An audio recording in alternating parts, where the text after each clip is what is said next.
Good morning and welcome to Bongino Report Early Edition. A journalist crashes the Trump administration's secret war group chat.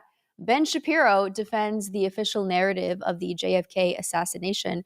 The FDA approves a drug aimed at extending the lifespan of dogs with potential future applications for humans. Joe Rogan promotes the Shroud of Turin and a Shroud of Turin video to his millions of followers. And Rachel Zegler, aka Disney's new Snow White, lands a role that is actually perfect for her. All this on Bongino Report, Early Edition.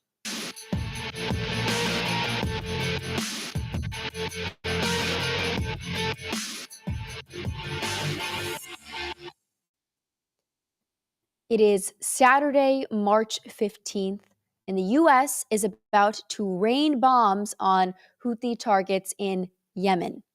Jeffrey Goldberg, editor-in-chief of The Atlantic, knows it's coming 2 hours early. Why? Because Pete Hegseth, Trump's Secretary of Defense, accidentally texted Jeffrey the war plan at 11:44 a.m., complete with targets, weapons, and timing. Bombs drop by 1:45 p.m., and the world finds out soon after. But for Jeffrey, the story starts days earlier. Jeffrey gets a Signal invite. If you don't know what Signal is, it's an encrypted messaging app. He gets a Signal invite on March 11th from Michael Waltz, presumably Trump's national security advisor. Suspicious but intrigued, he joins only to land in a messaging group chat called Houthi PC Small Group with heavyweights like J.D. Vance, Marco Rubio, and Pete Hegseth himself. The chat buzzes with war talk.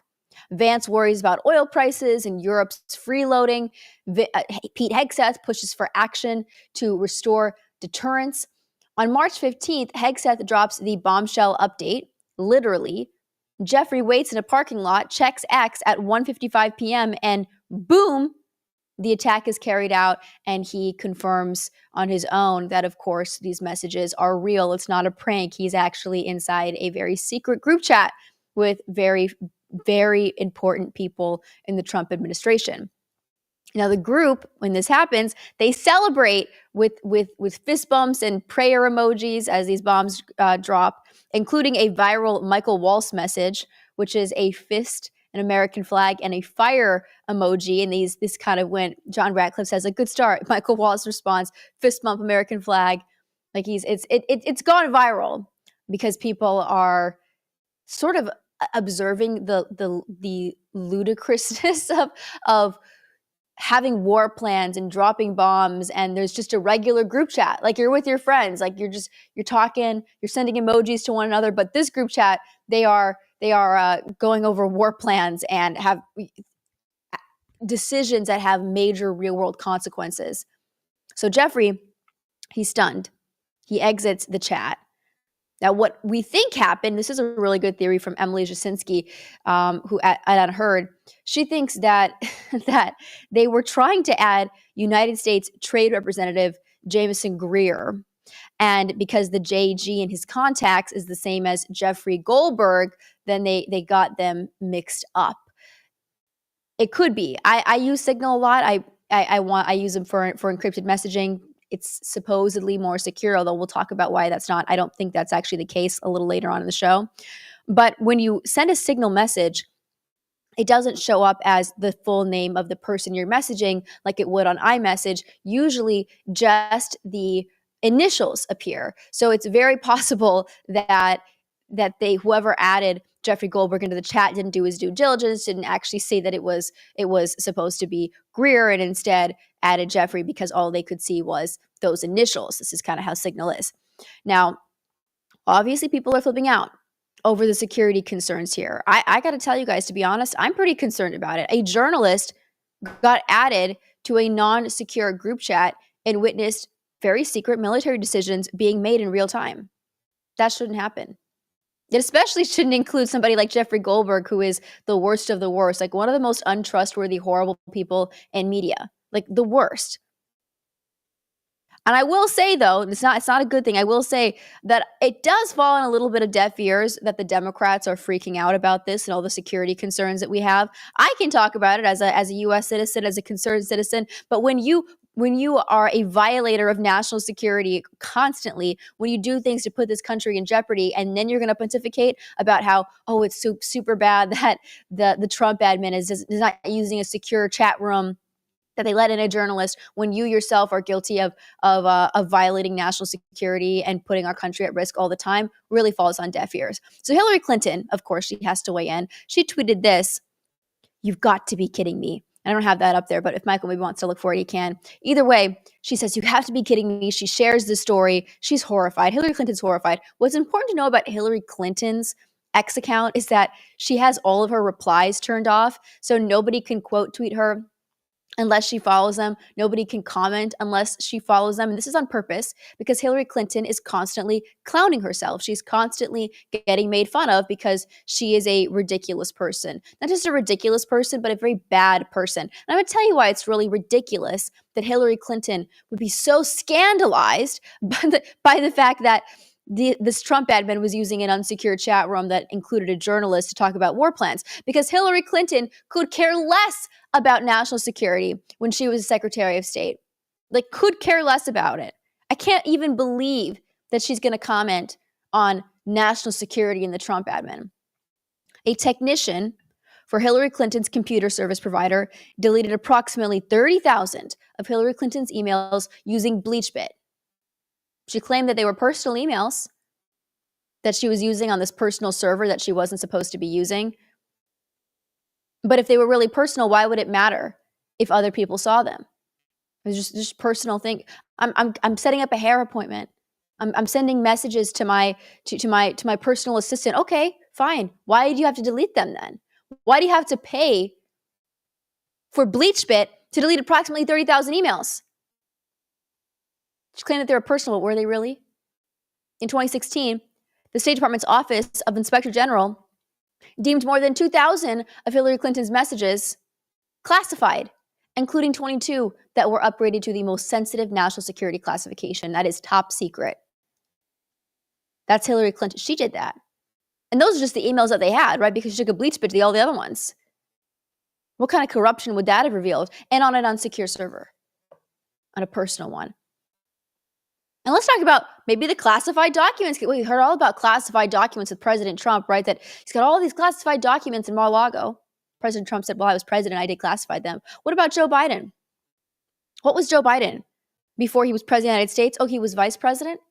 Does the vice president have the power to declassify documents? No, he doesn't. He doesn't. So Joe Biden had troves of classified documents in his Delaware garage near his 1967 Corvette. He had no power to declassify any of these documents. Seems pretty not secure to me. It seems like a little bit of a national security risk to have these classified documents that he had no power to declassify sitting in his garage. But of course, he had no consequences for that, just like Hillary had no consequences for the email scandal.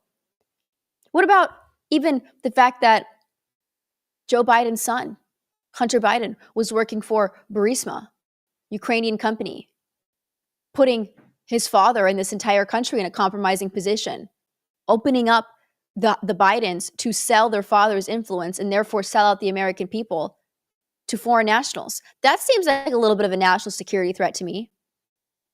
By the way, bumbling idiot of the century, Tim Walz, he decides to chime in and dunk on Team Trump. And he writes, Pete Hegseth texting out war plans like invites to a frat party. Joey Jones had the greatest clapback of all times. Joey Jones from Fox News writes, you should sit this one out like your deployment to Iraq. It's amazing.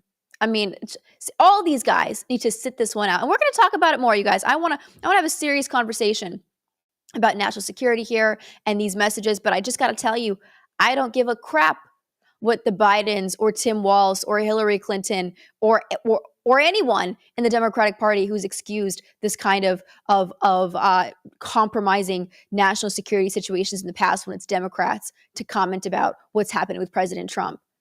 It's completely absurd, and I don't want to hear it. We're going to take a quick break. When we come back, I do have some very funny memes about this whole situation to share with you all. Don't go anywhere.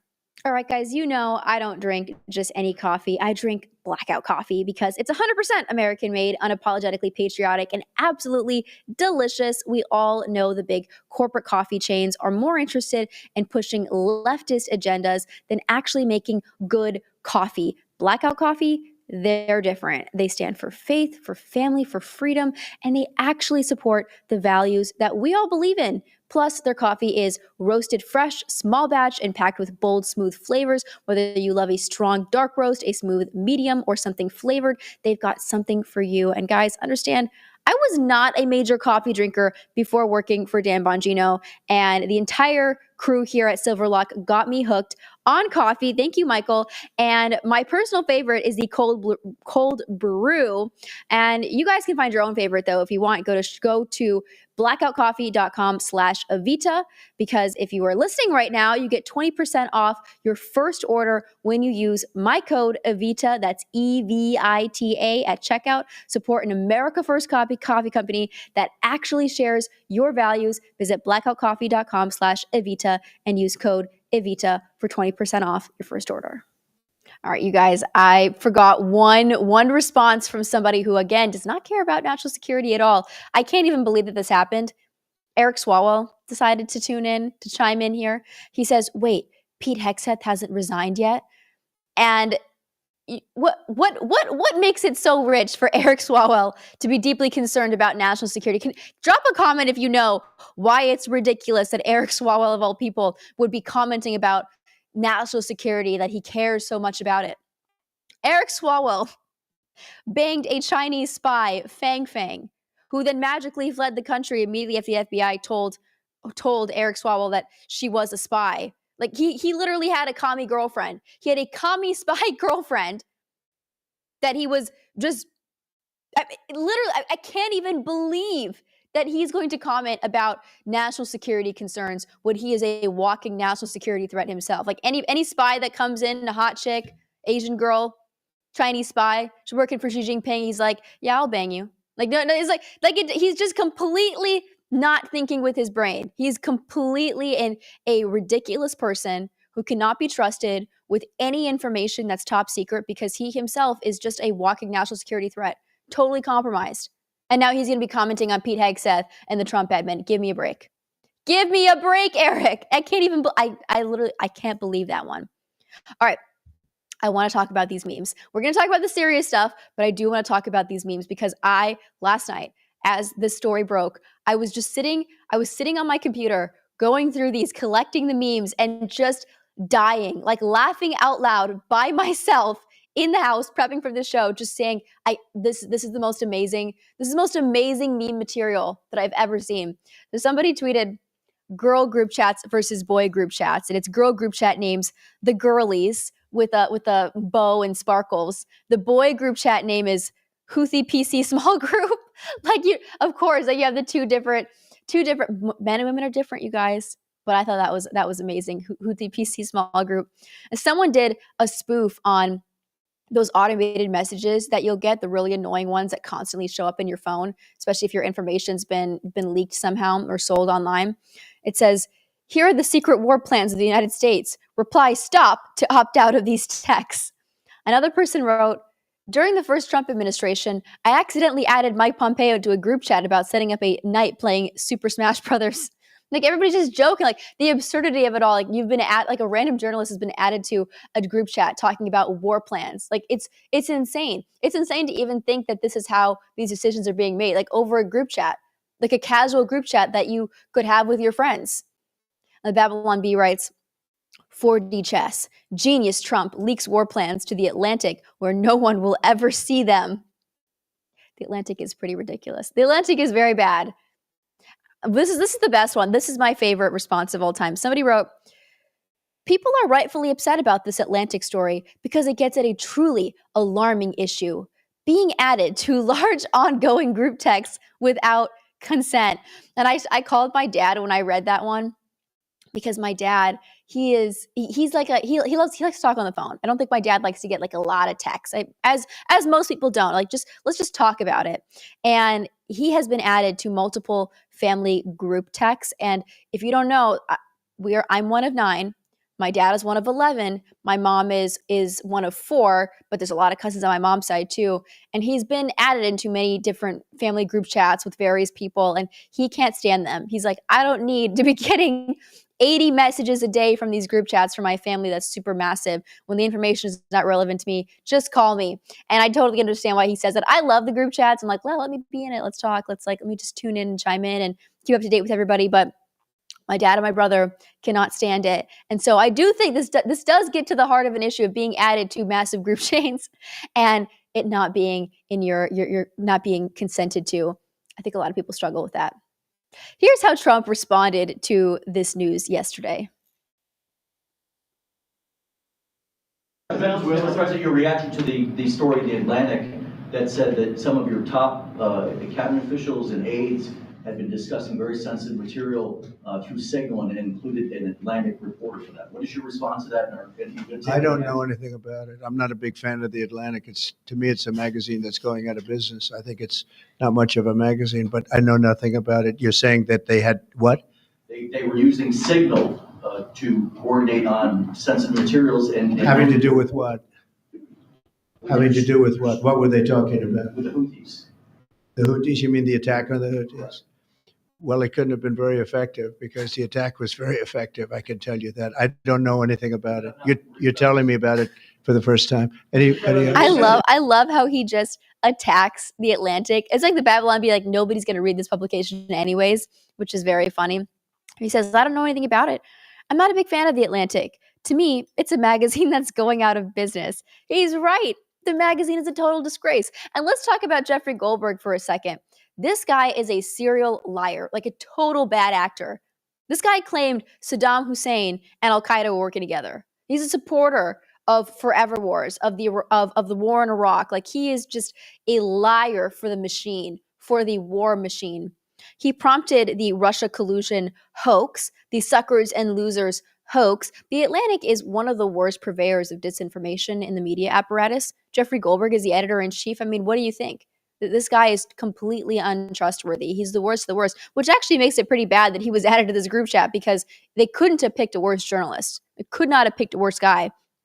Everybody's fawning over him, saying like, "Oh my goodness, he didn't leak the war plans until after the strikes were carried out." It's like, okay, but he had no idea whether this was real or not when he was added to the group chat. So it's not like he's some sort of wonderful, amazing, integrity-driven character. He just couldn't confirm until after they were carried out. I don't know.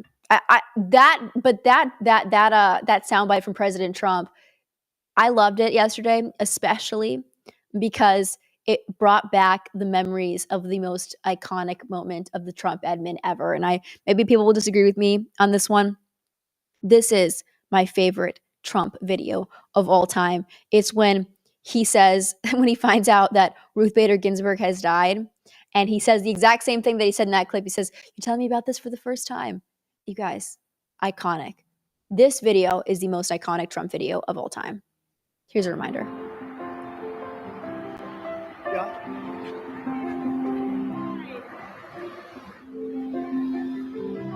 She just died?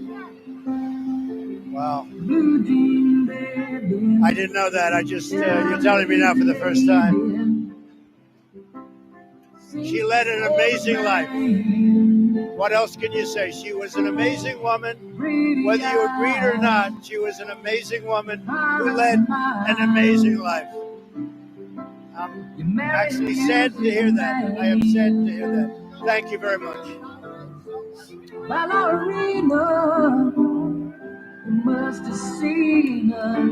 The way that he walks away, like it's so dramatic, it's so iconic. It is like the end credits of an amazing movie, like a movie from the 70s or something, and you're so emotional at the end of it. Just it's so powerful and moving. That's what that clip felt. I don't even know why. He's talking about Ruth Bader Ginsburg. I hate that woman. But there was just something about that clip. It was iconic. It was cinematic. It's amazing. And you guys, everybody's really concerned. Everybody's really concerned about how this is making America look at a national security level. Whether we're secure in other realms, is this admin able to protect us? Able to protect its war movements? This whole thing comes off as very sloppy. And at the same time, you guys, sometimes you have to laugh. Sometimes you have to laugh about these things and the absurdity of it all. This is a serious situation. Yes, it is. As someone who comes from politics, though, I'm going to say politics is always more like the TV show Veep than House of Cards. It's unbelievable and it's absurd. And sometimes you just got to laugh. Sometimes you just got to laugh. It's like a cosmic prank where a journalist accidentally crashes the Pentagon's signal message group chat. Like it's absurd. It's crazy. And the memes from this have been gold.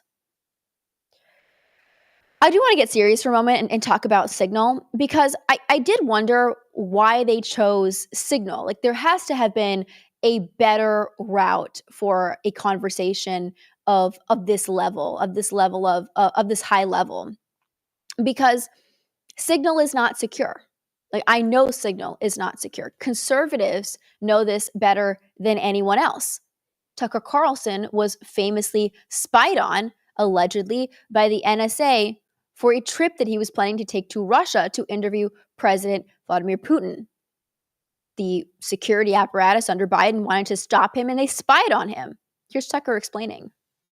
The NSA broke into my Signal account, which I didn't know they could do. How do you know the NSA broke into your Signal? Because they admitted it. I got a call from somebody in Washington. This person said, are you going to come to Washington anytime soon? Yeah, actually, I'm going to be up in a week. Meet me Sunday morning. So I go, and this person's like, are you planning a trip to go see Putin? And I was like, how would you know that? I haven't told anybody. I mean, anybody. Not my brother, not my wife, nobody. How would you know that?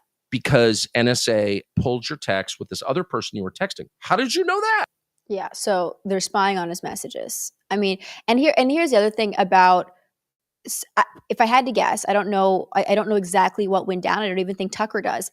If I had to guess, FISA Section 702 played a role in this, because if the other person Tucker was messaging was a foreign national, and the government could justify spying on that individual and then spying on Tucker Carlson inadvertently through the messages that they have with the American citizen, with Tucker Carlson. So this is why FISA Section 702 was such a horrible law, such a horrible statute, because it allows for the government to circumvent the Constitution and without a warrant spy on American citizens like Tucker Carlson, especially journalists who are trying to do their job by interviewing foreign leaders.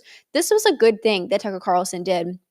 I don't know if you guys ever listened to the interview that he actually did with President Putin, but the people have a right to that kind of content, to hear from President, from Vladimir Putin. What do you think? Like, what is your reasoning for being in Ukraine? How do you view yourself in the world, and Russia, and the United States, and the global political order? And these are questions that we deserve to not be censored on. It doesn't mean we have to believe everything that Putin says. It's a ridiculous thing to think. But to prevent Tucker Carlson from interviewing him and spying on his messages to thwart it is clearly an assault on the American people, who deserve to have that information, who deserve to hear all sides here. Doesn't mean we believe everything Putin says because we love Putin, but we deserve to have all sides. And this law, Section 702, allows for warrantless surveillance. And it's also a sign that if our government can spy on your Signal messages, and it's supposedly encrypted, but it's not, then any government can spy on Signal.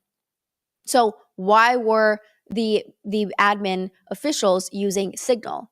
And maybe I'm naive here, but I have to imagine that there's a better route for the members of the highest level of government. There has to be something better. I know for regular people, for you and I, there really isn't. With Signal, it can be hacked. Your iMessage can be hacked. Anything that you do on your phone, it is not secure. It doesn't matter. I don't even trust VPNs. I just assume that everything I'm writing or typing or saying online can and will be shared by anyone. It's just not secure. It's not. But you would think that members of the highest level of government here in the United States would have a better option. And apparently they didn't. And that, I think, is a sign that they need to reevaluate and figure this out. There has to be a better way. even if there wasn't a mistake where you accidentally add in the editor-in-chief of The Atlantic, you still need a better route to be communicating these things, and it's not Signal. Signal is not the answer. All right. Why is Mike Waltz communicating with Jeffrey Goldberg? This is a question that a lot of people are asking online. This is a question that is even deeper, I would say, than how sloppy this admin looked. Mike Waltz. Well, here I'll just read you what Sean Davis wrote. Why Mike Waltz is regularly talking to Jeffrey Goldberg, a dead-end neocon war pimp who has been involved in every major foreign policy hoax in the last quarter of a century. And this is true. Why do they have a close relationship? Why is he in his contacts? Why are they communicating with one another? That's a question that I would like answered as well. Because again, as Sean Davis articulated, as we articulated earlier in the show, Jeffrey Goldberg is not to be trusted. Jeffrey Goldberg has done very negative things for this country over and over again, including targeting President Trump with the Russia collusion hoax. He is not a journalist. So he shouldn't have access to this admin in a secret group chat, and he shouldn't have access to this admin as just a source, because he is a neocon and a serial liar. Jeffrey Goldberg does not deserve any kind of award for the lies that he has peddled in his career as a journalist. And I'll also say that there's a little theory going around that the Trump admin is playing 4D chess right now, that they are, I guess Jeffrey's in on it, and they purposely added him to this group chat so that he would then leak these messages and make the Trump admin look good, that somehow maybe that they're signaling to Europe something or to the Israelis. I don't know. But to me, that's a ridiculous theory. I don't think that makes any sense, because this made the admin look very weak and very sloppy. So I don't think this is 4D chess. I don't think this was on purpose. I think this was a genuine mistake, because Jeffrey Goldberg is in Mike Waltz's contacts. And a better question, like I said, is why is he? These guys shouldn't even be communicating. He doesn't deserve to have access. Jeffrey Goldberg does not deserve to have access. I will say that after reading these messages, I was really impressed with J.D. Vance's instincts in these text exchanges. The vice president urged restraint on the Yemen strikes. He wrote, 3% of U.S. trade runs through the Suez Canal. 40% of European trade does. There is a real risk that the public doesn't understand this or why it's necessary. And then JD goes on to highlight a potential moderate to severe spike in oil prices, and he suggests that we delay these strikes by a month, saying there is a strong argument for delaying this a month, doing these messaging work on why this matters, seeing where the economy is, etc. And then he notes that it aligns that would align better with Trump's stance. He says, I'm not sure the president is aware of how inconsistent this is with his message on Europe right now. So we're not going to be freeloading. We're not going to allow Europe to continue to freeload. And J.D. Vance is warning that this signals that we are going to continue to bail Europe out in a way that is not America first. And now J.D. Vance eventually relents to Pete Hegseth, and he says, if you think we should do it, let's go. I just hate bailing Europe out again. So he concedes, because everybody else is pushing for this, and J.D. Vance is not ultimately the end-all, be-all in charge of all these decisions. That would be President Trump. But I did like that this pushback from J.D. Vance. I liked his instincts. I like them a lot. They reflect an America First mindset by prioritizing U.S. interests over global policing. He isn't interested in footing the bill for Europe's benefit, and his push to delay and refine messaging, avoiding a rush to war, breaks from knee-jerk interventionism that, frankly, you see from somebody like Mike Waltz and also people like Jeffrey Goldberg. It's favoring strategic restraint unless the payoff clearly serves America, not just America's allies. And I think that's a really refreshing shift from the endless overseas entanglements, and its grounding action in tangible national gain. So I will say a bright side out of all this was two things. It was the memes, and it was that I really liked what J.D. Vance had to say. It made me really confident in his instincts. All right, let's switch gears a little bit here and let's talk about Ben Shapiro. I thought I was done with Ben Shapiro after yesterday, but he's back. Ben Shapiro is back in the news, and he is reiterating that he does not care about the JFK assassination. He says, I don't care. I wish that people would stop talking about it. So he wrote this article in Real Clear Politics. It's titled, Why Does It Matter who shot JFK. And that framing is a little bit confusing, because that could mean, well, why does it matter who killed JFK, and like it doesn't matter sense, or it could mean, why does it matter who shot JFK? And you're saying, here's why it matters, and he's going to explain why. That is not what he did in this article. He did not explain why it matters, because what he meant by that is it doesn't matter who killed JFK. In this piece, Ben Shapiro recounts how 65% of Americans doubt Lee Harvey Oswald acted alone, despite evidence supporting the lone gunman narrative. Ben Shapiro says there's evidence of the lone gunman narrative. I am not saying that.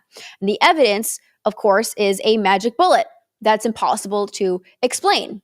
But okay, whatever. Ben Shapiro wants to say that this lone gunman narrative is totally fine. It makes a lot of sense. But the text argues that disbelief stems from the improbability of lone assassins, historically common in US presidential attacks, but from declining trust in government since the 1960s, dropping from 77% in 1964 to 22% in 2024. And this distrust, unlike the founders' skepticism of power, fuels conspiratorial thinking. This is what Ben Shapiro is alleging, blaming bad actors rather than government overreach. So he acknowledges that there are real conspiracies, but he warns that unsupported theories distract from addressing the real issue here, which isn't some sort of government conspiracy to kill JFK, which isn't really bad, nefarious actors in our government, but simply the size of our government more generally. And so he writes, if we attribute broad and epidemic problems of government to such conspiracies, despite all available evidence, we miss the point. We maintain the size and scope of government while hunting shadows and training ourselves to distrust our own eyes in the process. A country that falls for conspiracy theories without any supporting evidence is a country ripe for the plucking by demagogues on all sides. I guess the question I have is this a conspiracy? Is the JFK assassination attempt really a conspiracy that's wild and conjectured by crazy anon accounts who don't care about the facts or science at all? There's crazy people making this up. And I would again reiterate that the lone gunman theory is an essential component to the lone gunman theory is the magic bullet, which failed to match ballistic tests, deforming into twisted lumps, unlike the pristine bullet that was found, the magic bullet. And it directly contradicts the Warren Commission's narrative. Eyewitnesses reported multiple gunmen and shots from the grassy knoll, while Oswald's potential ties to Officer Tippit and Jack Ruby suggest a cover-up. So there's a lot of evidence here, you guys, and especially the magic bullet, which there's no way that the bullet could have been as pristine as it was and have gone through all these different people and the path that it took being so unexplainable. It just doesn't make any sense. And for some reason, Ben Shapiro just brushes all this off. He doesn't even address it. He just says this is conspiratorial and crazy. And he ignores the evidence undermining the lone gunman theory that he just says makes the most sense. He says the corruption of government is innately connected to its scope. I mean, I might argue that it's a little more sinister than that, but it's a fine take. But why does it mean that we shouldn't care about JFK? We can care about the size of government, and we can also care about who killed the JFK, and we can also care about all of the problems with the official narrative around his assassination. And I think this gets to my real critique of Ben Shapiro, Ben Shapiro's argument with JFK. It's that we do need disclosure. It does matter. If we want to regain trust, if we want to justify limiting the scope of government, because that's what you really care about, then we need to know the truth about JFK. I don't know why anyone would think that we don't need disclosure, that this doesn't matter. That's a very bizarre take to have. It doesn't make a lot of sense. I'm skeptical of anybody who has that take, because oftentimes it's a sign that you're in on the cover-up. I'm not saying that about Ben Shapiro, but when you look at the Warren Commission, you have to wonder, with these individuals who promoted this theory about the magic bullet and the lone gunman, why? Why do that with so much evidence suggesting otherwise? And so I'm going to keep pushing for disclosure on all of these things. I think they matter. I think they matter for regaining public trust. And I think they matter if you actually want to limit the scope of government and justify limiting it, as Ben Shapiro says that he wants to do. All right, speaking of zero public trust, there's not a lot of trust in the science anymore. Now, Ben Shapiro, he got double vaccinated infamously, and he urged a lot of other people to get vaccinated as well. Now, I don't know if he still would have, if he went back in time and knows what he knows now, would have gotten double vaccinated. But most Americans who got the COVID vaccine would not have done so in hindsight. The vaccine doesn't prevent you from contracting or spreading COVID. Lots of mistrust in the science after COVID with the ineffective masks, with the lockdowns, the lab leak cover up. And I actually think this is a good thing. I think it's a good thing to, in this era, be skeptical of the science.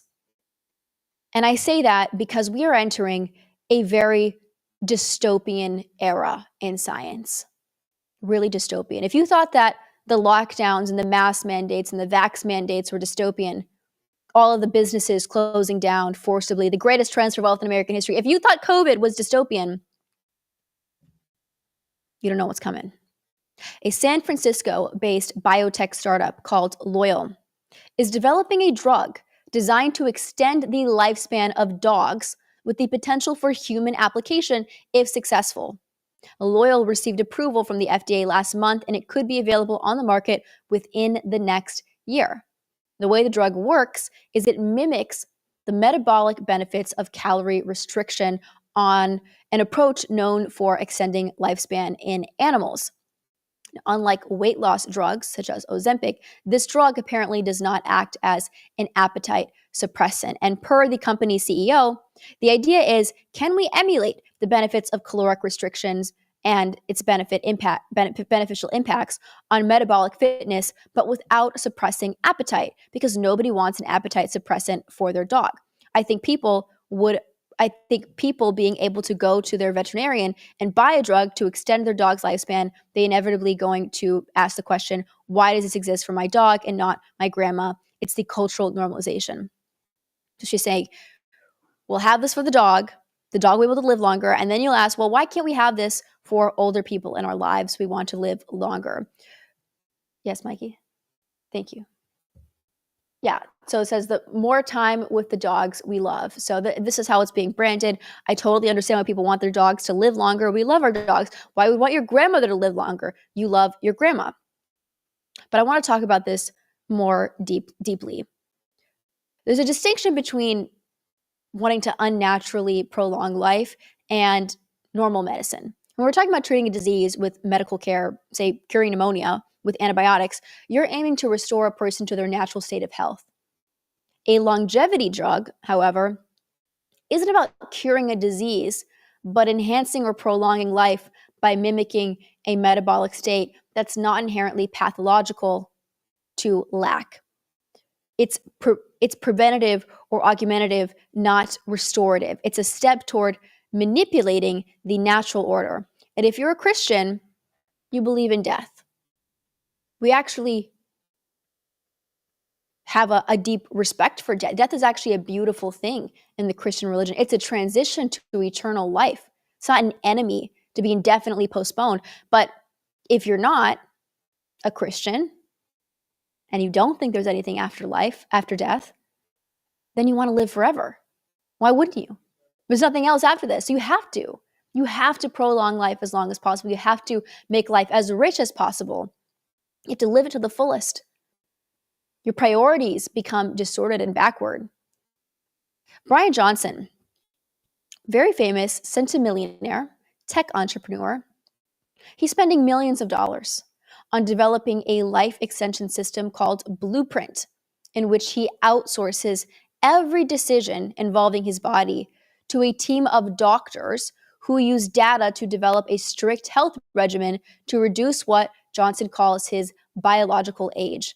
The system includes downing 111 pills every day, wearing a baseball cap that shoots red light into his scalp, collecting his own stool samples, and sleeping with a tiny jetpack attached to his penis to monitor his nighttime erections. According to Johnson, any act that accelerates aging, like eating a cookie or getting less than 8 hours of sleep, is an act of violence. Here's Brian. The levels of ambition, I think, are possible. Like level 1 of ambition, start a company. Level 2, start a country. Level 3, start a religion. Level 4, don't die. Level 5, become God. no time in history has someone been able to express an aspiration to become God. You now can, and it's not crazy, right? So yeah, I'd rather go down that path than I would do the debauchery of some momentary pleasure and miss out on this amazing future. That was pretty creepy. That was pretty unsettling. I don't know if you guys picked up on that, but he wants to be God, using AI and living forever. And that's the slippery mindset this drug to unnaturally prolong life takes us in. Instinctively viewing this as disordered is a very Christian thing to do. Living forever or coming back from the dead actually is deeper than Christianity, though. It's a reoccurring horror story in the Western tradition. This is a theme that we see over and over again. All of us in the group chat probably looked at that video and thought, creepy, weird. There's something wrong with that. And there's a good reason. There's a mythos. There's a Western, maybe just a human aversion to this idea of living forever and becoming godlike and subverting the natural order of things. The ancient Mesopotamian epic of Gilgamesh is it's one of, if not the oldest recorded story in existence. And in the story, after Gilgamesh's friend Enkidu dies, Gilgamesh seeks immortality, only to learn from a man granted eternal life by the gods that it is a hollow gift. The man that he encounters eternal life isolates him from humanity, and a survivor of the flood who outlives. So he's a survivor of the flood, and he outlives all of his loved ones. And in the story, immortality is presented as a burden, as a separation from the natural cycle of life, and death that gives life meaning. If you can live forever, then what's the point of living? In Pet Sematary by Stephen King, a grieving father uses an ancient burial ground to resurrect his dead son, only for the child to return wrong, violent, soulless. Coming back from the dead twists the person into something unnatural. The resurrected aren't truly themselves. They're corrupted shells, like a mockery of life that brings suffering to those who dared to defy death. Here's a scene from Harry Potter and the Deathly Hallows where Hermione Granger, she recounts a part of the Deathly Hallows myth in the book that the book and this movie are named after. Really, I think this is a great example of this Western tradition of aversion to living forever or coming back from the dead. There were once 3 brothers who were traveling along a lonely, winding road at twilight. In time, the brothers reached a river too treacherous to pass. But being learned in the magical arts, the 3 brothers simply waved their wands and made a bridge. Before they could cross, however, they found their path blocked by a hooded figure. It was Death, and he felt cheated. Cheated because travelers would normally drown in the river, but Death was cunning. He pretended to congratulate the 3 brothers on their magic and said that each had earned a prize for having been clever enough to evade him. The oldest asked for a wand more powerful than any in existence, so Death fashioned him one from an elder tree that stood nearby. The second brother decided he wanted to humiliate Death even further and asked for the power to recall loved ones from the grave. So Death plucked a stone from the river and offered it to him. The second brother journeyed to his home, where he took the stone and turned it thrice in hand. To his delight, the girl he had once hoped to marry before her untimely death appeared before him. Yet soon she turned sad and cold, for she did not belong in the mortal world. Driven mad with hopeless longing, the second brother killed himself so as to join her. And so Death took the second brother. Really creepy story. And the third brother's attempt to defy God's natural order by forcing, or I guess in this case, Death's order, by forcing his lover back into the living world, only deepens his despair. as he realizes that true connection and joy cannot be restored through these unnatural means. And ultimately, his suicide to join her in death reveals the lesson that circumventing divine boundaries doesn't bring fulfillment, but instead traps you in a hollow, unresolvable longing. What do you think Brian Johnson's life is like? Does it seem joyful? 111 pills every day, wearing a baseball cap that shoots red light into his scalp, collecting his stool samples. And he admits in videos that yes, thank you, Mikey. He admits in videos that he forgoes joys in real life now so as to become a god later. So I will not have fun right now. I will not eat what I want now or stay up late with my family. I'm going to live this regimented, obsessive lifestyle in order to become God later on. Brian clearly is a miserable creep.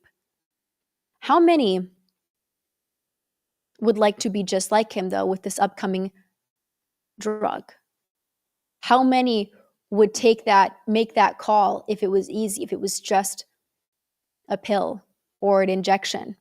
And in a de-Christianized society, which we are in, actually I'd say we're in a pagan society, I wager there's a lot of people who would do what Brian Johnson's doing right now with this drug. I think COVID is a reminder that the science doesn't always get it right. They're often dogmatic and they're often wrong. But even more dicey is that it often lacks basic ethics, basic morality. Only one person has ever and will ever conquer death, and that is Jesus Christ. And in the Bible, Jesus' resurrection conquers sin and opens the way for real eternal life. And as Tales from Gilgamesh to Pet Cemetery and The Deathly Hallows warns, cheating death's natural order, God's natural order, breeds misery, not joy. It's a lesson lost on those like Brian Johnson, apparently, whose obsessive quest for immortality through pills and gadgets reveals a hollow existence, chasing godhood at the expense of life's meaning and the risk of a fate worse than death. Speaking of the resurrection, Joe Rogan shared a near hour-long video on the Shroud of Turin yesterday. The video was uploaded by medical academic Dr. John Campbell. And what is the Shroud of Turin, you might ask? Shroud of Turin is a linen cloth believed to be Jesus' burial shroud, and the cloth bears a miraculous image of a crucified man. And the image of Christ is not painted, drawn, or applied by any known artistic method. This is miraculous cloth, this Shroud of Turin. Instead, it's described as a superficial discoloration of linen fibers, and how this image was created is still unexplained by modern science. And the image itself behaves like a photographic negative, which is created with a spurt of light. So when the image is photographed and a negative image of the shroud is made, you can see the body and face is in much greater detail. Really amazing and unexplainable. Also, the image on the shroud is incredibly shallow, affecting only the very top fibers of the linen. So the depth of the discoloration is less than the thickness of a human hair. So like razor thin, which again has been very puzzling for scientists. Here's Joe Rogan and Mel Gibson recently on the Shroud of Turin. I mean, just recently they verified the Shroud of Turin. Have you seen that? They used to think that it was only a couple hundred years old. Yeah. And now they've changed that. Yeah, they said, no, it's back then. They also don't understand how it was made, which to me is very fascinating because it's not paint. They don't know what caused the image itself and how that technology would have even been available. It wasn't. No. A couple thousand years ago. An intense light, atomic, to leave almost like a photographic imprint on a piece of cloth. Yeah. Urged, beaten. The hairstyle was from the 1st century. And the pollens that they found in the cloth were from that region. Yeah. Also, the weave was a 1st century weave. And another guy, an archaeologist who I knew, told me that if you look close, you can see that the image of a Tiberius coin marks on the eyes. Now, I don't know if that's real or not. I've never actually checked that, but that there's images of Tiberius on the coin. So they would put the coins over the eyes? amazing episode. Some people were commenting that they've seen it. If you hadn't seen that Joe Rogan, Mel Gibson episode, it was excellent. Joe Rogan talks about the Shroud of Turin a lot, honestly, recently. And it's amazing because Joe Rogan is arguably the most influential podcaster in the entire country. He is the most influential podcaster in the entire country, like reaches millions of people. And here he is talking about the Shroud of Turin and potentially the divinity of Jesus Christ. That's a suggestion because Joe Rogan really seems to believe in it. The Shroud is a big deal, and it bridges the gap between mainstream pop culture and centuries-old religious mystery that's often dismissed as niche and fringe. But Joe Rogan, his curiosity and his skepticism, he's bringing this enigma to a divisive secular audience that might otherwise ignore it. And it's a beautiful thing to witness. It's a huge deal. Tons of celebrities right now, I'm noticing, are becoming red-pilled. Like, you're rejecting the liberal order and secularism, and they're converting to Christianity, and especially Catholicism, in an amazing way. And Joe Rogan has been talking about Christianity a lot more.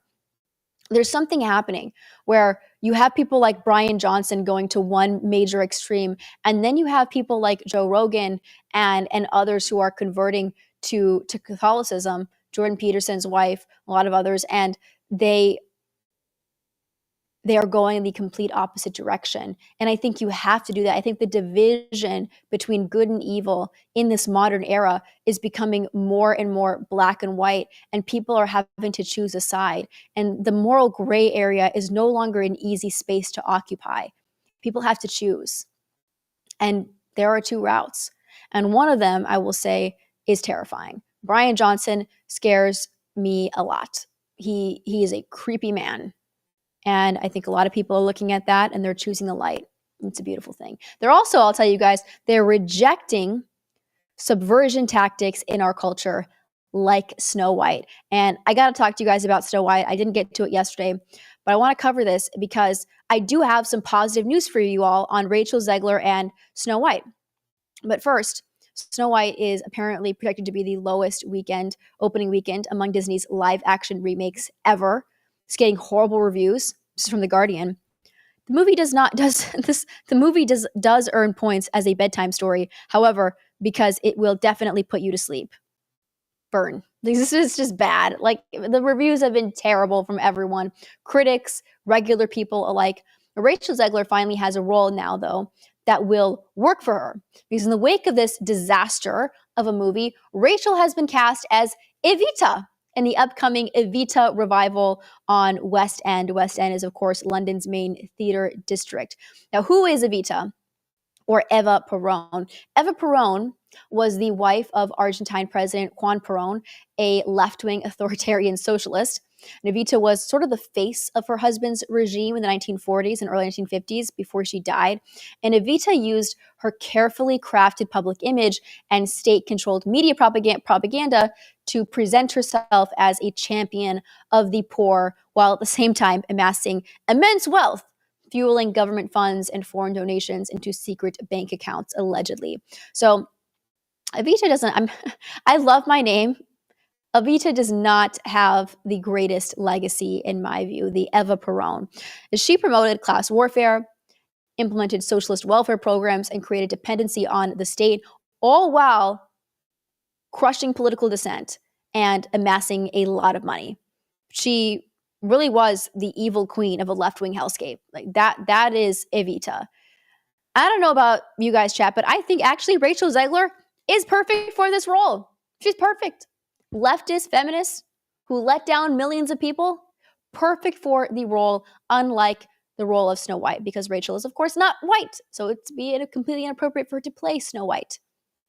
Like I said, you guys, I love my name. And I hope that one day Evita will be a traditionalist right-wing name. Like, that'll be, that all the negative left-wing socialist connotations behind that name will go away and it will have a different meaning. But for now, I like my name. At the same time, I recognize that Eva Perón sucked. Eva Perón was the worst. All right. Let's come back to Snow White for a second, because people are asking, will this bad reception hurt Disney? And my answer to you guys is, I doubt it. Philippe Gosselin has a great Substack about Hollywood in general. It's titled Stop Trying to Save Hollywood. And this article, it really opened my eyes to why this whole Snow White controversy, it's not going to make any kind of difference. I hate to say it, but it's not. In this article, the Substack, Philippe argues that Disney and Hollywood more generally won't fail, even when producing unpopular content, because Disney's survival isn't tied to audience approval. It's a deliberately engineered system designed to prioritize financial stability over creative success. So what do I mean by that?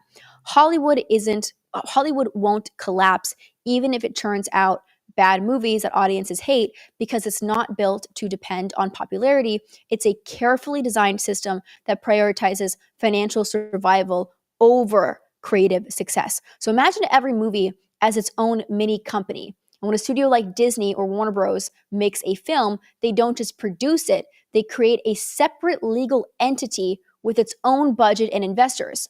If the movie flops, like say a superhero reboot or Snow White that nobody asked for, this mini company takes the hit, but not the studio itself. And the studio can write off the losses, claim tax breaks, and move on, protected from the real financial damage. This trick, combined with government handouts like tax credits, means that studios aren't gambling their own money, they're playing with a safety net. And on top of that, Hollywood doesn't just make money from ticket sales. It's not a long game. It's got a long game called the profit waterfall. And think of it like a river that keeps flowing for years. And a movie starts with theater earnings, but even if it bombs there, it trickles into streaming rentals, DVD sales, toy deals, even in-flight entertainment on airplanes. So, for example, a terrible movie might lose money up front, but over a decade, it could still turn a profit through Netflix licensing or a bulk deal with an airline. Studios have mastered this. Not a single weekend's failure.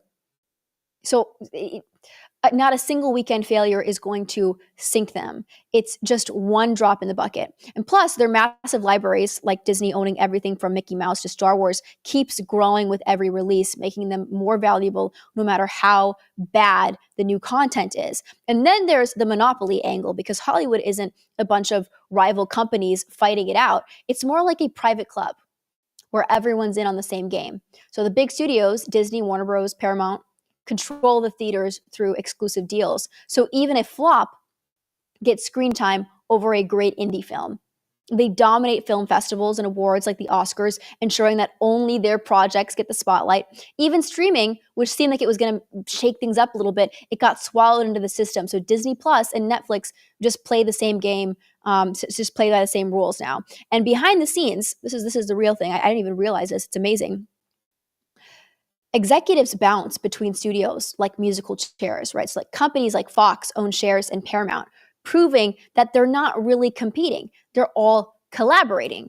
And then you add in foreign cash like China funding 30% of big films like The Martians, and you've got a system so intertwined and cushioned that it doesn't need your approval to keep going. Let me just repeat. It doesn't need your approval to keep going. So this isn't about making movies you love. It's about keeping the machine running. Studios use accounting tricks and they lean on cultural power that big corporations crave, like shaping what kids grow up watching. So while critics rant about how bad Snow White is, critics like me, it was terrible, it's not going to send a message to Disney. And I think, unfortunately, the fans complaining about these solo sequels, it really just is just nothing. It rolls off their back. Hollywood just shrugs. It's failing on purpose, not to entertain you, but to stay rich and in control, no matter what you think of the latest remake. And I know that's a lot. And if you want more details, you should read Goslin's Substack. Again, it's titled Stop Trying to Save Hollywood. But the message here is to start investing in our own art. We have to. We don't care what Hollywood's doing. They are a machine that's going to keep on running, and they could run for decades and decades. They could run for 100 years on this system. We have to fund our own projects and utilize the internet instead of traditional media sources. These big corporations will persist for a long time. But this is why, if you're a parent, encourage your children to be in the arts. My mom took my siblings and I to art classes, and she encouraged us to paint and to draw. And we weren't musical really, but my brother actually became a filmmaker. And my mom was very encouraging of him. And if you think about it right now, there are no new iconic movies, none, like no generational standouts. I'm thinking Star Wars, Gone with the Wind, The Breakfast Club, The Wizard of Oz, Casablanca, Wicked, the Jaws, Wicked, or Inside Out. In these new films, they're not going to be iconic. They're not amazing. And all of that's to say that while Snow White's flop might sting Disney's pride, it won't dent their empire. Hollywood's machine will keep churning, insulated by its own financial tricks and cultural grip. But that doesn't mean that we're powerless. And I think supporting independent art, supporting just your children in the art to go into these fields and to be their own voices is a way to fight back. All right. With that, I appreciate all of you guys listening in. Make sure to tune into Vince's show. You can opt out of the raid if you want to, or you can join the raid, and we'll keep this going. But I as always, I appreciate you guys being here. If you want to follow me, my user is Avita Duffy _1 on Instagram and X. I'll see you all tomorrow. That is all I had on, which I think is going to be a really great episode of Vince. So stay with me for that. Also, of course, always tracking all of your messages on the Rumble chat. Love those. First, let me tell you, this episode is brought to you by Ammo Squared. Do you remember the great ammo shortage of 2020? Shelves were bare, and even online options were wiped out. Well, there's a company in Idaho that's helping to make sure that never happens again. It's called Ammo Squared, and they've been helping over 80,000 members stockpile ammo automatically since 2015. So here's what happens. You sign up. You can pick your ammo from over 70 different calibers, set an auto buy budget, and choose a shipping trigger. Over time, your ammo accumulates and is stored for free in Ammo Squared's climate-controlled warehouse until you're ready to ship. No minimums, no extra fees. It's perfect for small budgets or anybody who wants to build up a stockpile without spending thousands or hundreds of dollars up front. Ammo Squared is the smarter way to stockpile ammo. Set it and forget it, and ship it when you need it. It's simply the easiest way to stay prepared without the hassle. Just head to ammosquared.com. Take the work out of buying ammo. 80,000 members and thousands of 5-star ratings. Just can't be wrong. That's ammosquared.com. Check them out today. You must be 18 or older and not prohibited from possessing ammo, and you must be 21 for handgun ammunition.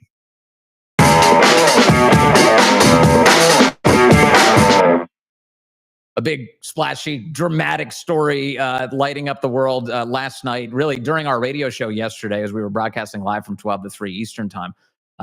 This story breaking from the Atlantic, and sort of the top line items here are simply that Jeffrey Goldberg, who is a known fabulist who's been behind any number of hoaxes involving Donald Trump's time as president of the United States, and certainly the aftermath, and then now once again as president,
2 days later. It's Thursday, March 13th. And Goldberg says that he was added to a group on Signal called the Houthi Principals Committee Small Group, the PC Small Group. And a principals committee is composed in the government of the highest level.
I'm back on.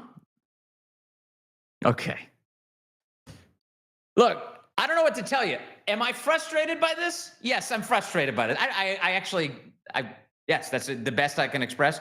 And part of the frustration is we can't figure out what the hell is going on.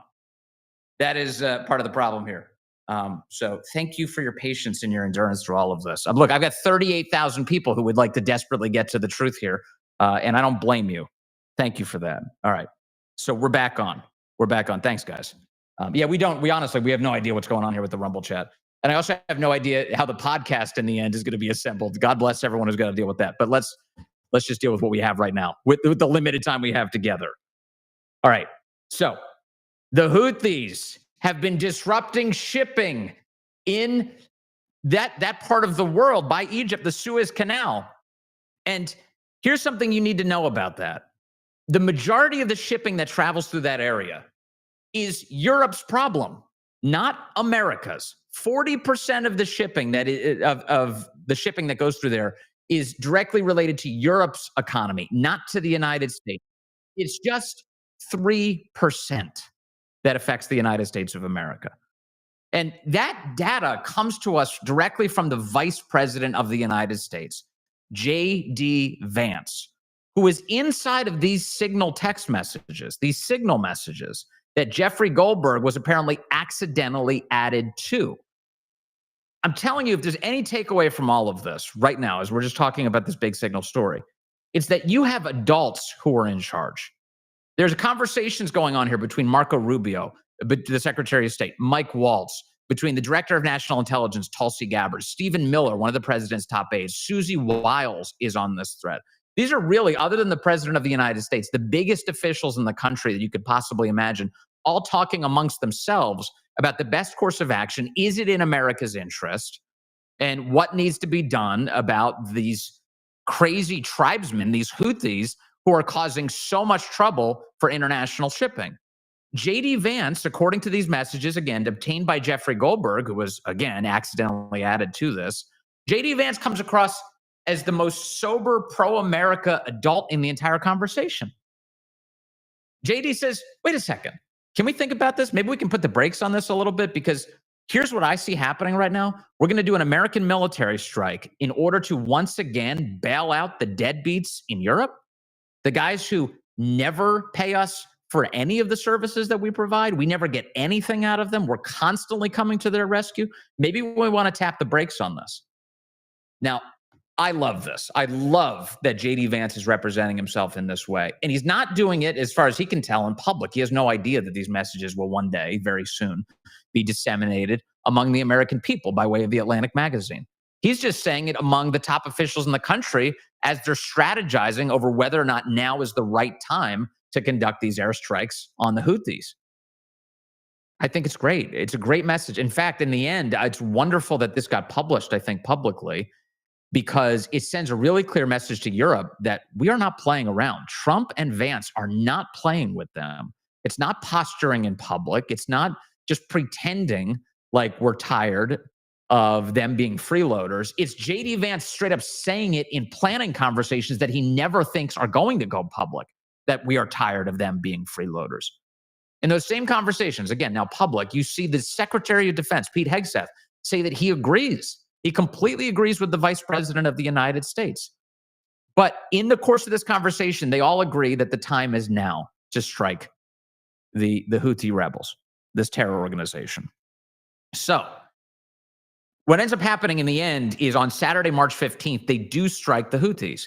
And throughout all of this, Jeffrey Goldberg apparently was sitting on these messages, reading along, still wondering whether or not it could even be possible that he was added to a chat like this with officials that are at that level. When he sees that the strikes take place at the time that the messages seem to indicate they would, it was at that moment he claims he became aware that he was definitely a part of a conversation that involved very real people that were very much inside of the Trump administration. Of course, now confirmed by the Trump administration. So that's the order of events on this story. It starts on March 11th when Michael Waltz apparently adds Jeffrey Goldberg to Signal. And then March 13th, he's added to this group. Over the course of the next few days, all of these adults have adult conversations about how to handle this terror organization, this Iranian proxy. And then at the end, Saturday, March 15th, a very successful strike on the Houthis, the terror organization. And so that's what happens. And then Goldberg apparently removed himself from the group after that, which created a notification letting everybody else know that he had been part of it in the first place. Now, apparently in Signal, he's referred to as JG on Signal, just his initials. Not everybody went by their initials, but he did. He was JG. Other people went by their full names. In case you're wondering, is it possible that the wrong JG was added to this chat? Well, yes, it is. In fact, the name of the United States Trade Representative is Jameson Greer, JG. Remember, this whole chat is about opening up international trade routes, stopping terrorists from attacking shipping lanes.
Because whatever happens, Trump supporters go along with this crap.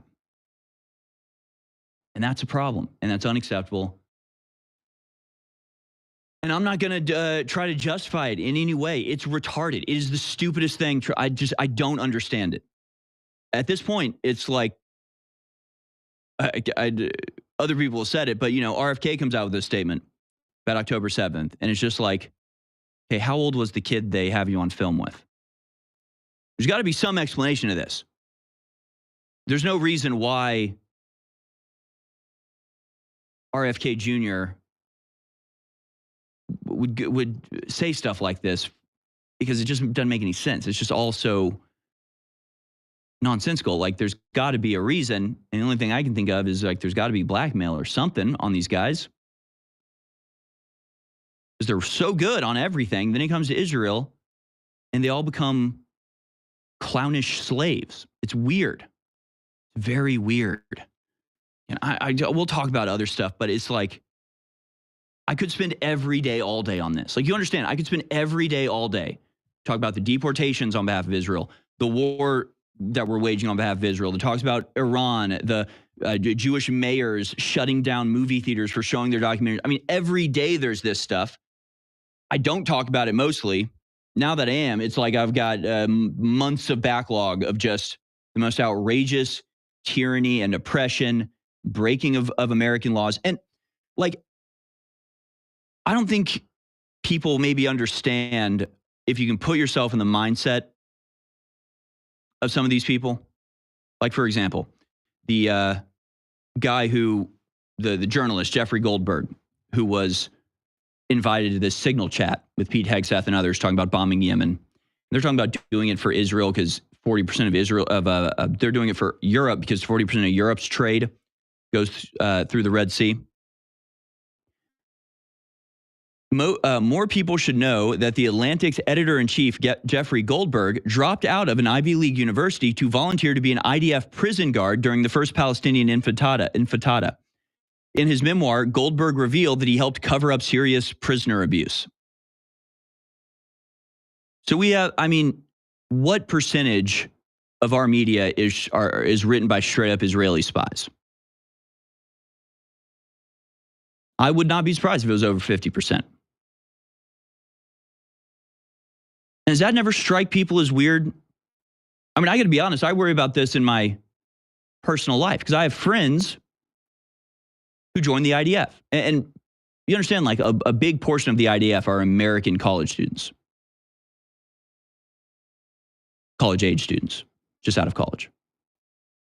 And you got to wonder, these people, they're still on active reserve duty, who could still be called up by the IDF, who have been trained as killers by the IDF, who spent time patrolling the border of Israel in uniform. Then they come back to America. I got to wonder, what happens if they get a call from their Israeli commander?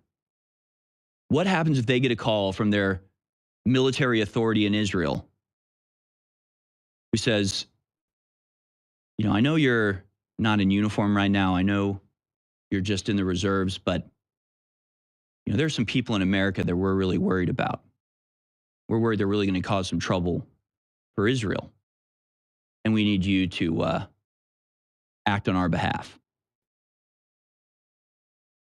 Are you going to say no? Look at how extreme they get about literally everything. Again, a mayor shutting down a movie theater for showing a Palestinian. So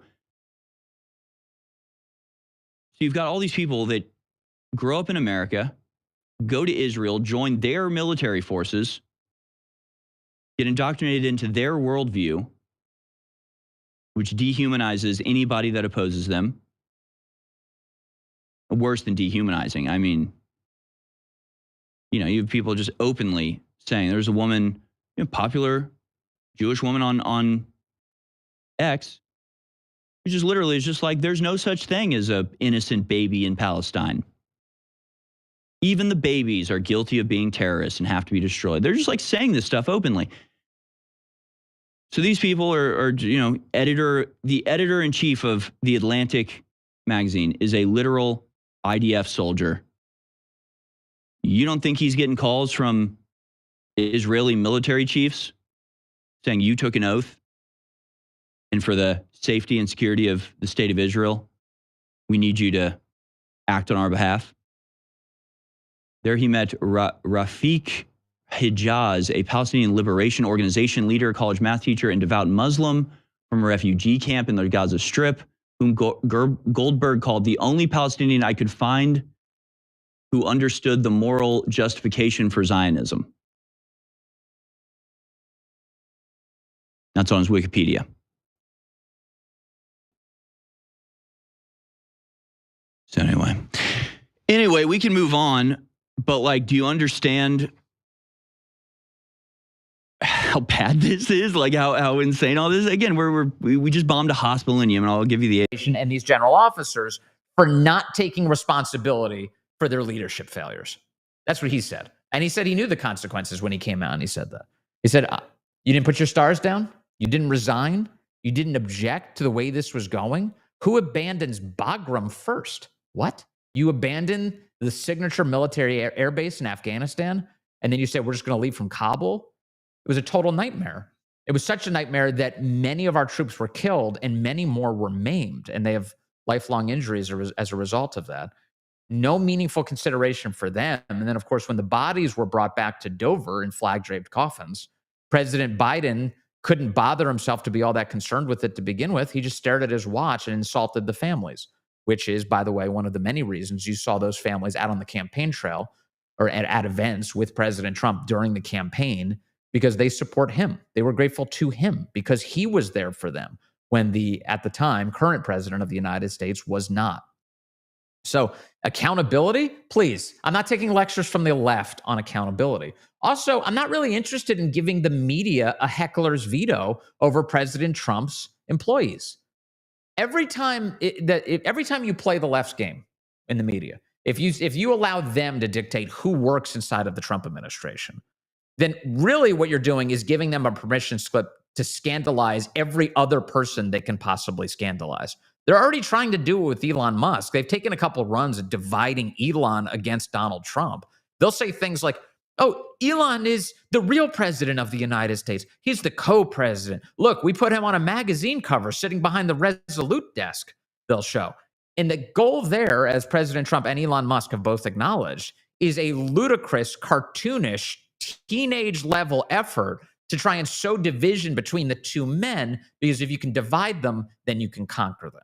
And so they laugh this off, rightfully so, having seen the media do this time and time and time again. And if Trump were to turn around and say, okay, I'm firing Mike Waltz, and by the way, there's no indication this morning that that's actually happening. In fact, the president apparently talked to a reporter at NBC and indicated that he's happy with Mike Waltz and he thinks that the administration's going really well. And if anything, this is a small scale hiccup. It's not that big of a deal relative to the major screw ups that might take place.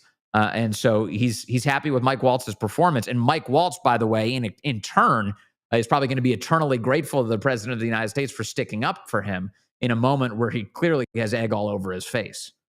So if Trump were to come along and fire the guy, it would just create a permission structure for the media to get drunk on its own power again. We saw it happen already. Remember when President Trump presented Matt Gaetz to become the Attorney General of the United States, put him forward as the nominee to become the Attorney General.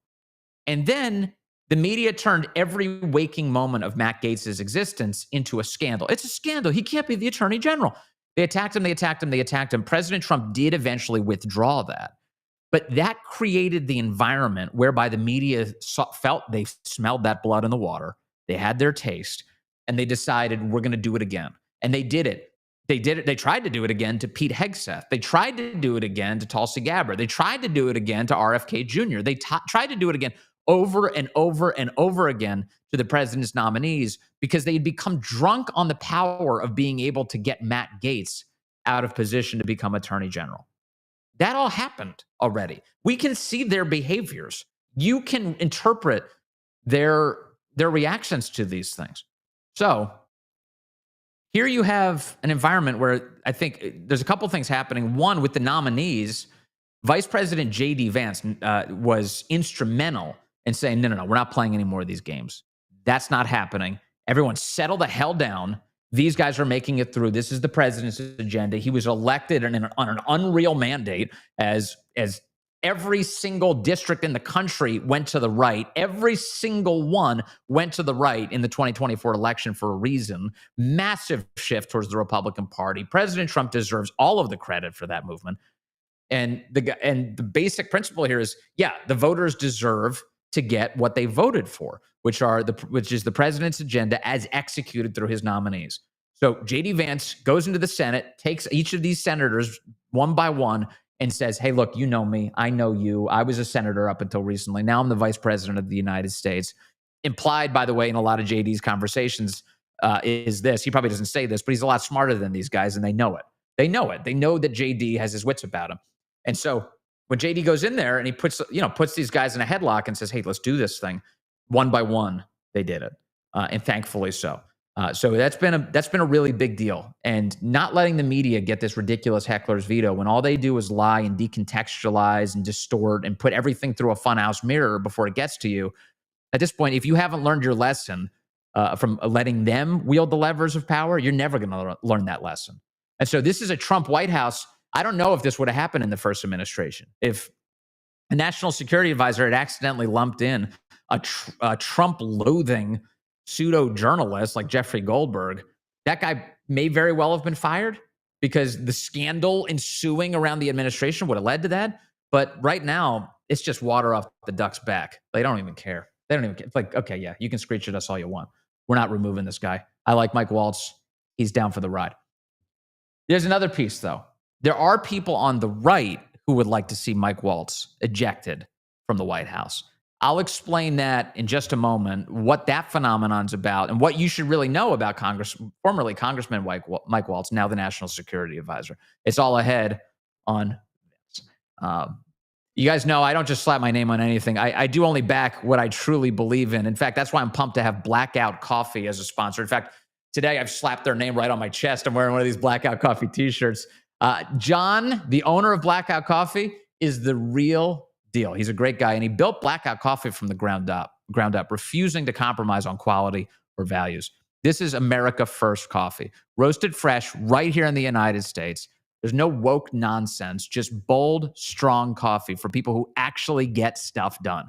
And as you know, Blackout Coffee has been the official coffee of all of us here at Silverlock. So you already know that this brand stands for the right values. They really do. They love America. They love good coffee.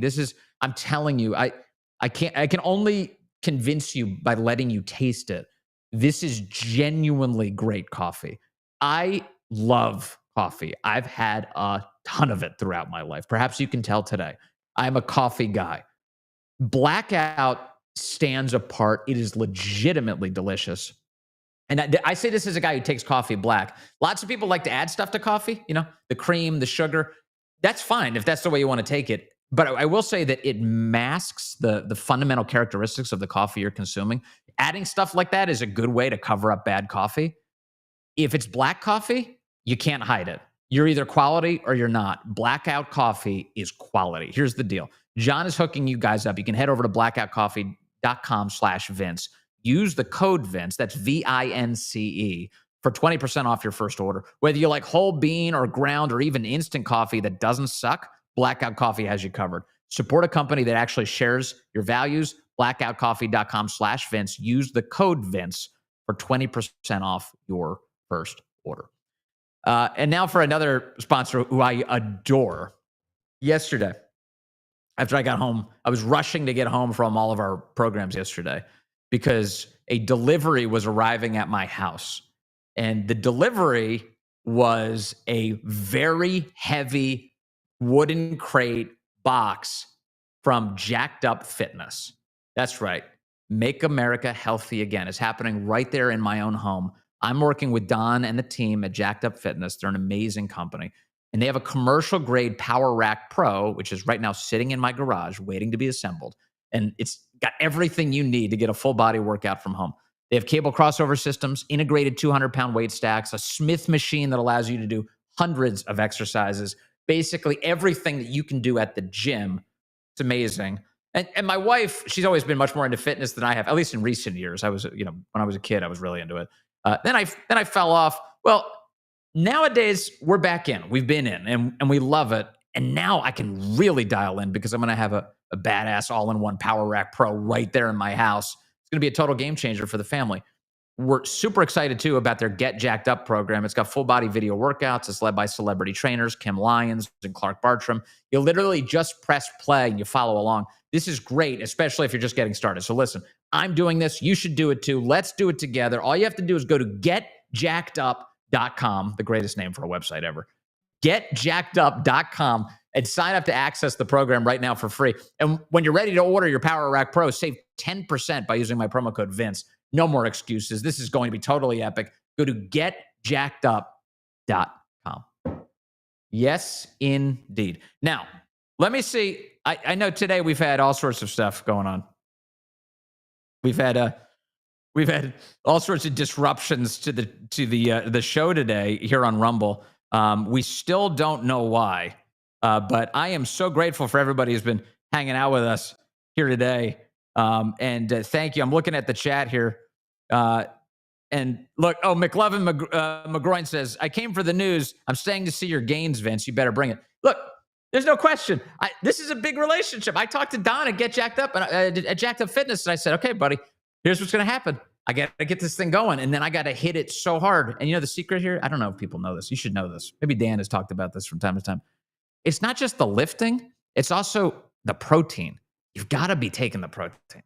You got to be. Mikey knows what I'm talking about back in studio. You got to get all that protein in because the weightlifting breaks you down. The protein builds you back up. That's what you're doing. It's a little bit, it's like a Habitat for Humanity situation. You're knocking down some walls. You're renovating. You got to build it back up. That new material's got to be protein. You got to make sure to have the right nutrients going into your body. So yes, we're going to keep working on that. And thank you very, very much, everybody up in the chat. Love having you guys here with me. 53,000 people enduring the craziest tech problems I've ever encountered on this show. It's only been a week and a half.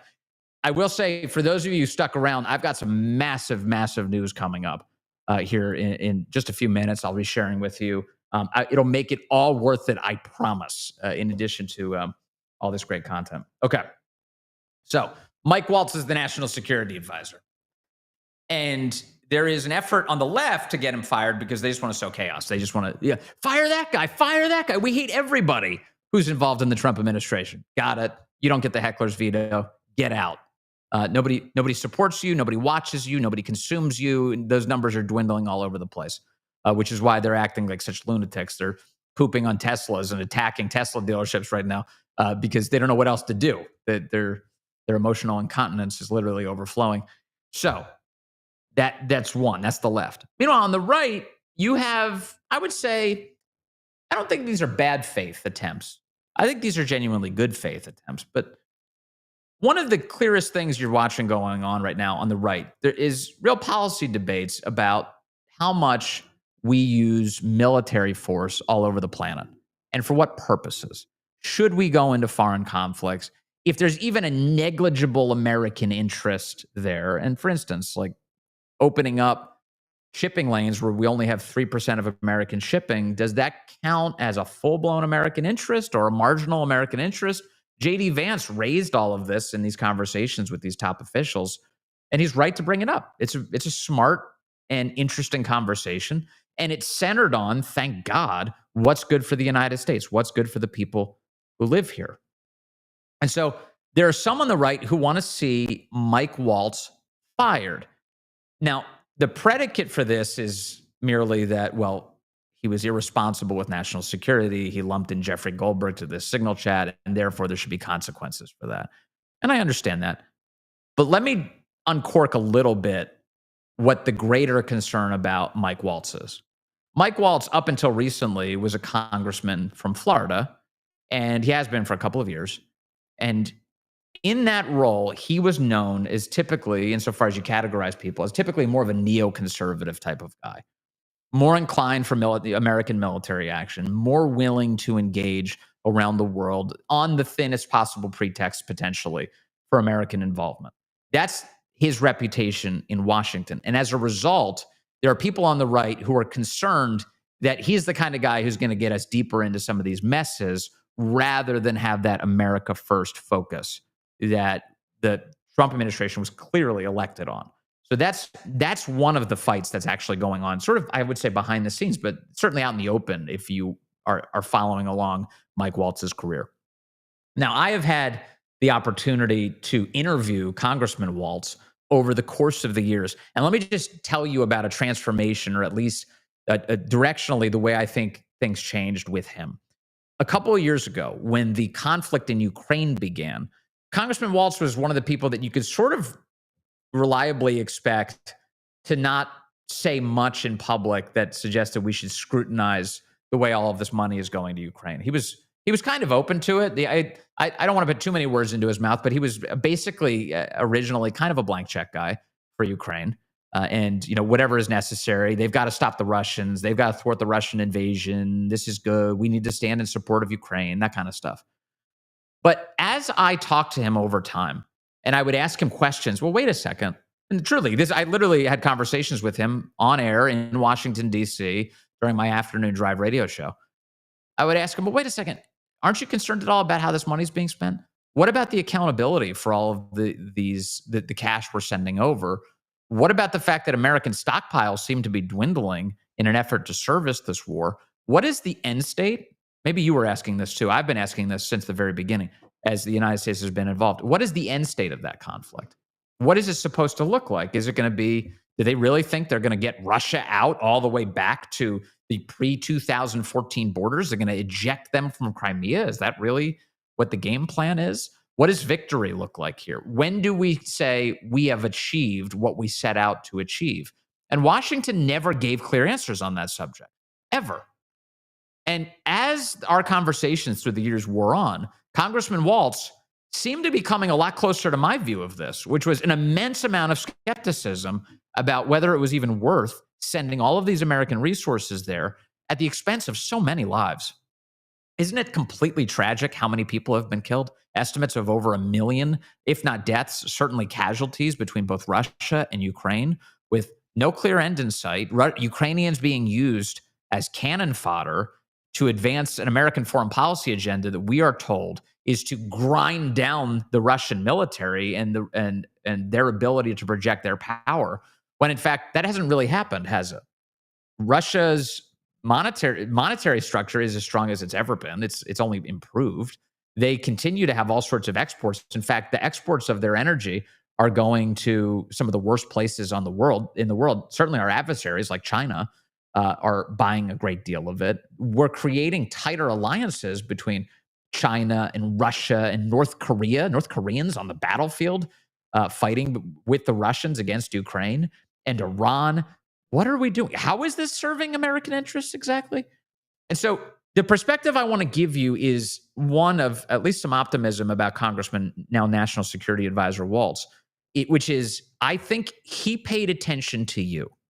He paid attention to what you care about. He paid attention to the president and what he ran on. And as a result, President Trump chose someone who he believes is going to be the best possible person to give him advice in that role as National Security Advisor. So some of this involves like just having some trust in the guy you elected, Donald Trump. The other piece is to just keep an eye on everybody. Anybody who has a position of power deserves to have scrutiny.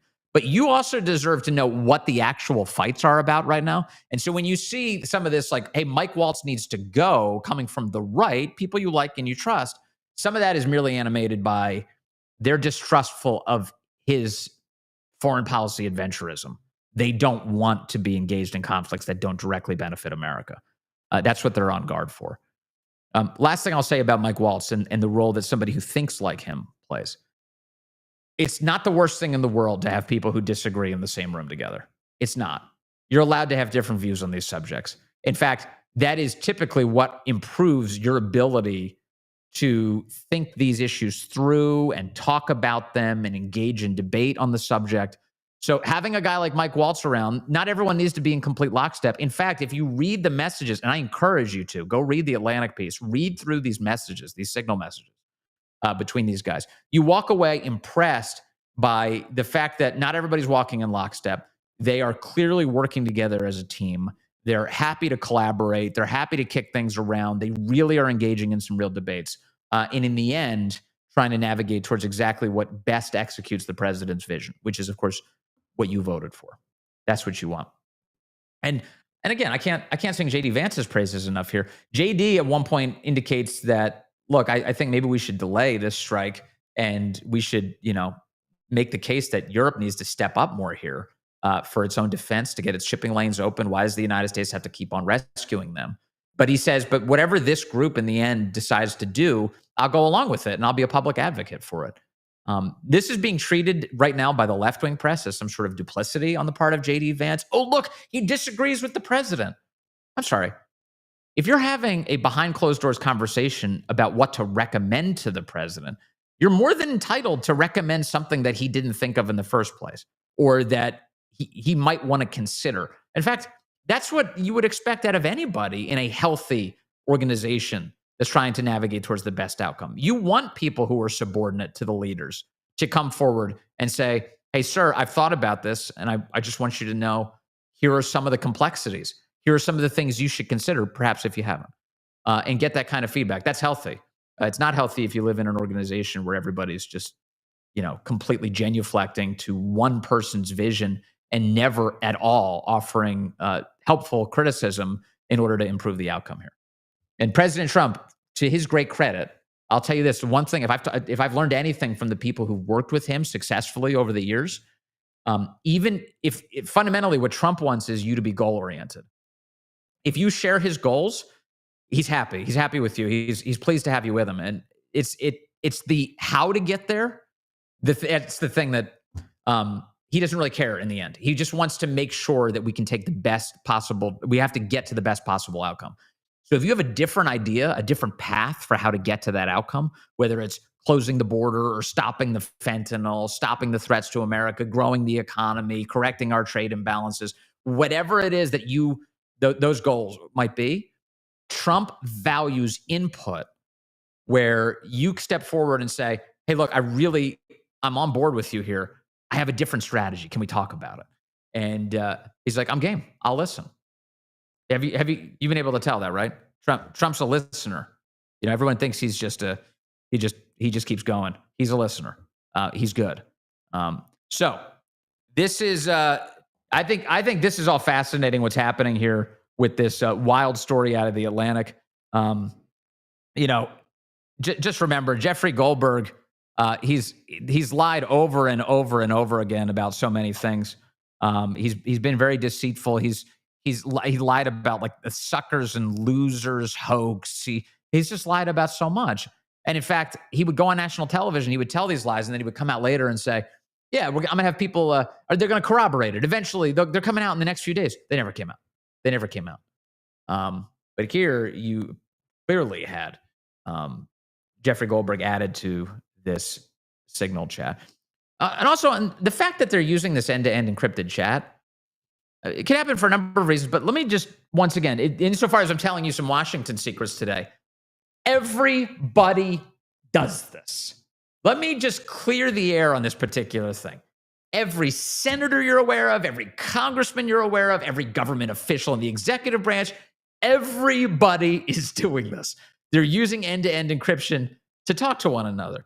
Now, there's nothing in the chats that we've seen so far. I mean, you had Pete Hegseth himself. It came out. It was like, there's no war plans here. The White House came out and said, there's no war plans here. This is not, top secret conversations. Are they sensitive? Well, yeah, for sure. Are they the kinds of things that these officials want to do on an encrypted platform? Definitely. But the idea that this is somehow exceptional is preposterous, especially in a world where, once again, you're going to get these lectures from the left, where Hillary Clinton sets up a server in her bathroom in New York and then conducts government business with an explicit intent of keeping it away from you, mishandles classified information. Even James Comey was willing to admit that in public over and over and over again. Spare us the lectures. And I saw Hillary Clinton. Hillary Clinton's out there tweeting right now. She was tweeting about how reckless this is. Please. She's textbook reckless. What about Joe Biden? Joe Biden stole classified documents when he was a United States senator and then subsequently as vice president of the United States, and then kept them all in his garage next to his classic Corvette lumped up piles of paper next to old empty oil containers. It was insane. It was totally insane. These people aren't good at handling classified information. They're thieves. They went out of their way to steal classified information. Meanwhile, Trump officials, even in their unseen, secret conversations, the stuff that's not for public dissemination, are reflecting very, very well on themselves. I do have a quick FBI update for you today as well before I get to the big news for this program coming up in just a moment. Kash Patel and Dan Bongino at the FBI have launched a task force to target all of these anti-Tesla terrorists around the country. So you've got left-wingers who have been left-wing terrorists who are leading attacks, probably disproportionately on Democrats who own Teslas. That's how crazy all of this is. But it's meant to turn you against Elon Musk and this great company that he's responsible for, Tesla. Now, in terms of what's actually happening with Tesla, it's not working because the Tesla share price absolutely skyrocketed yesterday. People, I think, they started to realize, wait a second, this thing's way undervalued right now. This is ridiculous what's happening on the market. So in just the last week alone, I'm looking right now at this very moment, 10:51 a.m. Eastern time. Just in the past week, Tesla's stock price has gone up 18.59%. It's exploded upwards. I think the spell is wearing off. The scandal that the left is creating around Tesla isn't really having the effect that the left wanted it to. And there's a lot of money going into this. There's groups like Indivisible who are funding these. They call them protests. They're like, oh, it's nonviolent, but obviously they're creating these permission structures for people to go out and attack Teslas and think they're on the right side of history. That's their phrasing, the right side of history. So Kash Patel, Dan Bongino, they've launched an FBI task force to investigate all of this domestic terrorism. They've received reports of 48 instances, according to the New York Post, so far this month related to Tesla vehicles, dealerships, and charging stations. And they're investigating at least 7 of them in conjunction with local law enforcement. The agency's newly formed 10-person task force is going to deploy ATF personnel, special agents, and intelligence analysts from the Bureau of Alcohol, Tobacco, and Firearms and Explosives in the Treasury Department, and personnel from the FBI's Counterterrorism Division, including its Domestic Terrorism Operations Section and Weapons of Mass Destruction. So they're sending everybody out there. So no more targeting Donald Trump supporters, but instead going after the people who are leading terror attacks on American car owners, which are lots of Americans who are very concerned right now about all of this. The FBI Director Kash Patel saying this week on X, quote, the FBI has been investigating the increase in violent activity towards Tesla, and over the last few days, we've taken additional steps to crack down and coordinate our response. This is domestic terrorism. Those responsible will be pursued, caught, and brought to justice. And our friend Dan Bongino, the FBI Deputy Director, saying this, as of this morning, today is March 25th. And if you are considering an act of domestic terrorism, then no, we will hunt you down and we will find you. Words from our buddy, the Deputy Director of the FBI, Dan Bongino. And this Indivisible group that's involved in planning all of these anti-Tesla protests all across the country, more on the way. They've got a big nationwide one scheduled for the beginning of April. There's a reporter by the name of Natalie Winters who has indicated in her reporting that she discovered that the website for Indivisible has been deleting the biographies of its board members. And one of the board members for Indivisible is a woman by the name of Fatima Goss Graves is her name. Fatima Goss Graves. For those of you from the DC area, you may be familiar with that last name. Actually, for those of you from across the country, you may be familiar with that last name, Graves. She is the wife of former DC U.S. Attorney Matthew Graves.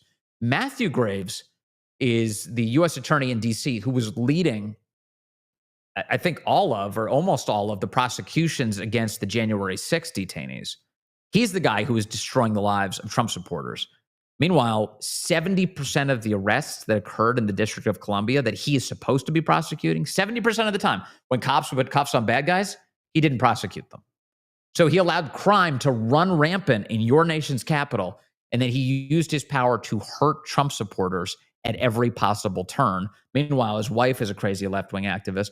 She's involved in this group Indivisible, which is organizing all of these pretext protests that are leading to this immense violence across the country. So that's important to keep track of. Also, George Soros has indeed, as usual, dumped a ton of money into this group. And now we're seeing the fruits of that poison tree.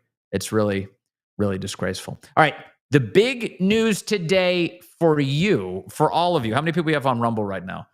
I'm telling you that these numbers are about to get massive. I've got about 62,000 people right now with us. Here's why the numbers are going to be massive. Tomorrow on this here program, I will be joined by the President of the United States, Donald J. Trump. You will be able to watch my conversation with the president right here at 10 a.m. Eastern, live on Rumble. And then, of course, you'll be able to listen to it in the Vince podcast. I'll be playing it on my nationwide radio show from 12 to 3 Eastern time, The Vince Show. A massive conversation ahead with the President of the United States. If you have questions for the president, send them my way. Get to me on social media. Let me know what you're thinking. I've got a lot of planning ahead as we have this conversation. But once again, tomorrow, Wednesday, March 26th, in the year of our Lord, 2025, the President of the United States, Donald J. Trump, set to stop by this humble program. I hope you will join us. I'm looking forward to that. In the meantime, I just want to once again thank you for joining us today. I know we ran into a bunch of technical hiccups. With all sincere luck, they will be resolved for all of the ensuing broadcasts in the days ahead. Here, it's going to be just fantastic to keep talking to you from Washington D.C. I'm getting a lot of really good feedback right now. Futures wants to know, dang, Vince, how do you get all these guests? What's your secret? I'm on Signal. I just messaged the president. I said, hey, can you do it? And he wrote back, sure, bro, I'm in. No, it's been really great.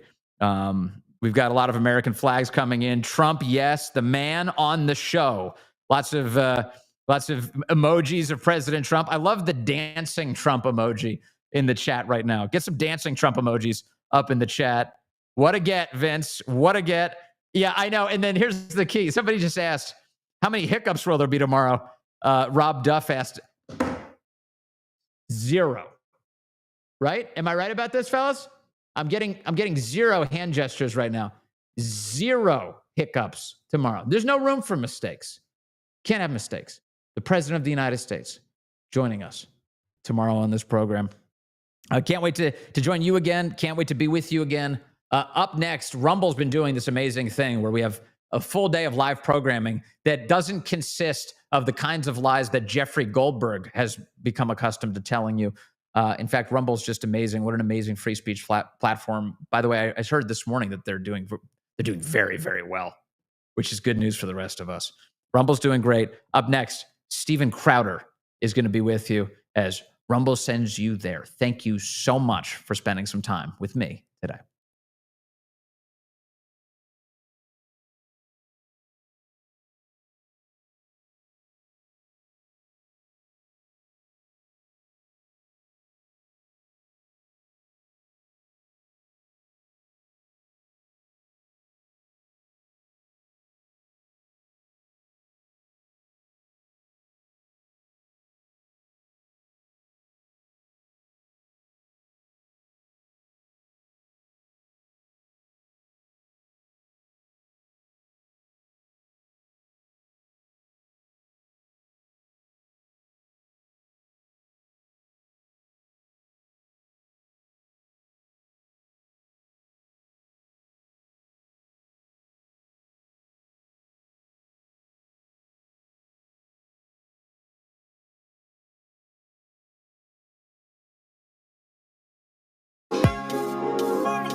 Welcome, Vince viewers. I go with one name, like Cher or Madonna, but he's a man. So glad to have you. You are watching The Lineup exclusively here on Rumble from 9 a.m. to 4 p.m. Eastern. No need to switch that dial if you have a dial and you live in, I guess, 1988 was the last time we had a dial on a TV.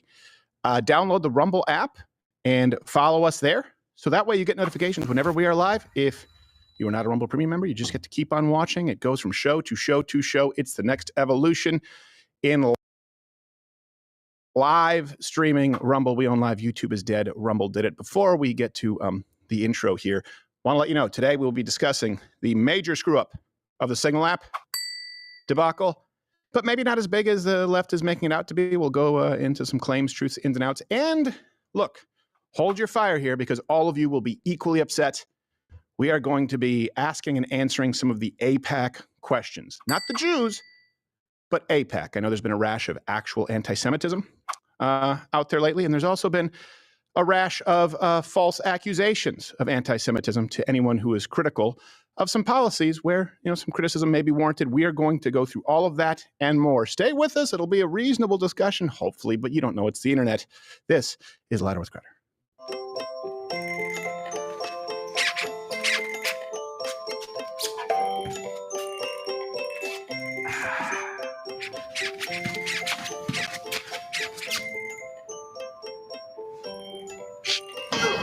Rumble is reimagining the video platform. YouTube is dead. Rumble did it. Watch the new lineup exclusively on Rumble Live, including Louder with Crowder at our new time, 11 a.m. Eastern.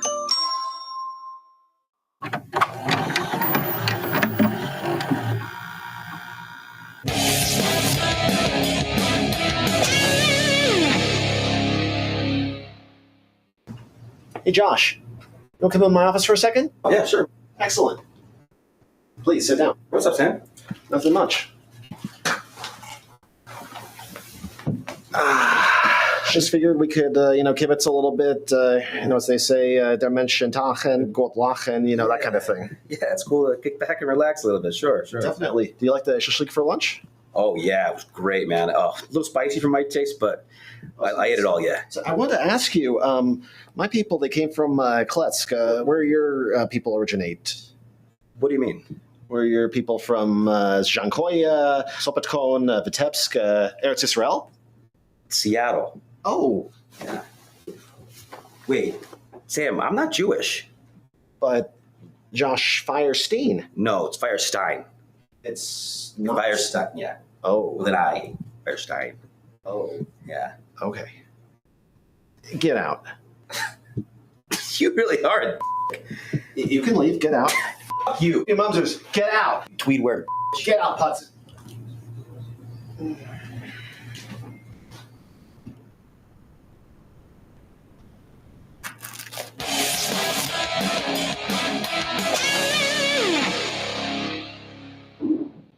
You are now watching The Lineup on Rumble Live, exclusively the official home of Louder with Crowder, and you can stream the entire lineup from 9 a.m. to 4 p.m. Monday through Friday. YouTube is officially dead.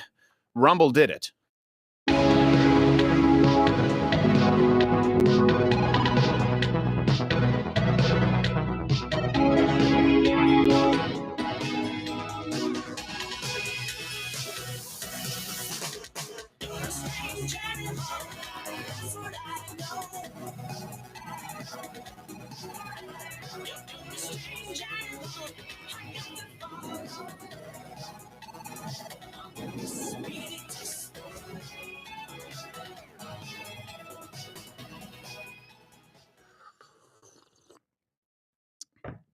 I've been drinking too many hot beverages this morning. You got to cut me off. Cut me off like YouTube is cut off. Glad to be with you. Rumble exclusive now. This is the lineup like we discussed. No more live streaming to YouTube. They're done and still been number one in every time slot on Rumble for, a week and a half at this point. Thank you so much. So all your support, share, like, we appreciate it. It's a live show weekdays, 11 a.m. Eastern. We see you here Monday through Friday. My question of the day before we get to news, who is the last person you would accidentally or you would want to accidentally add to a group text? Your mother notwithstanding, we all know. HR Sam. Especially if it involves the ladies. In your case, guys. I was about to say Goyim. Why? We're going to be talking about the Jewish stuff a lot today. So call me names. Captain Morgan, CEO, glad to have you here. And Josh Firestein, not _ Firestein on X, but then Josh _ Firestein on Instagram because he's not banned. Not _ Jewish either. Oh, right. Yeah. It's not a brag. It's just a fact. Letting you know. Sorry, Hollywood. We're going to piss everybody off today. It's okay. We are going to be talking about AIPAC. We're going to be talking about the Signal app. We're going to be talking about the left, Jon Stewart, who now says that people on the right don't like and don't support free speech. We'll go through some claimed truths. You can hit the rundown there, Toolman. Again, I know I already did it, but there you go. And Cain Velasquez, sentenced for shooting at the molester of his son. So this is a hot button issue.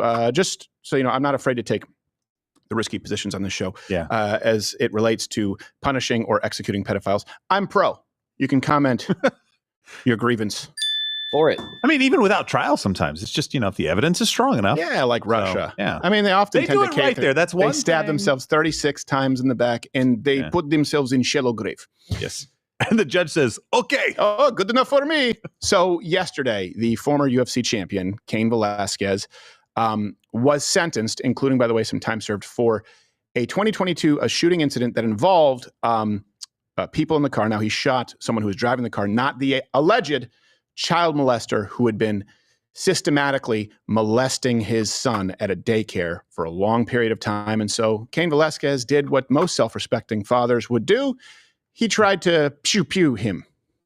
5 years. That's the sentence for former UFC champion Cain Velasquez after the fighter pleaded no contest to attempted murder and other charges. His lawyer asked the judge to release him on probation, but now expects Velasquez will ultimately serve 1 year in prison after getting credit for time served in jail and in home confinement. I believe that in some ways justice was served today, despite feeling disappointed that he is back in custody.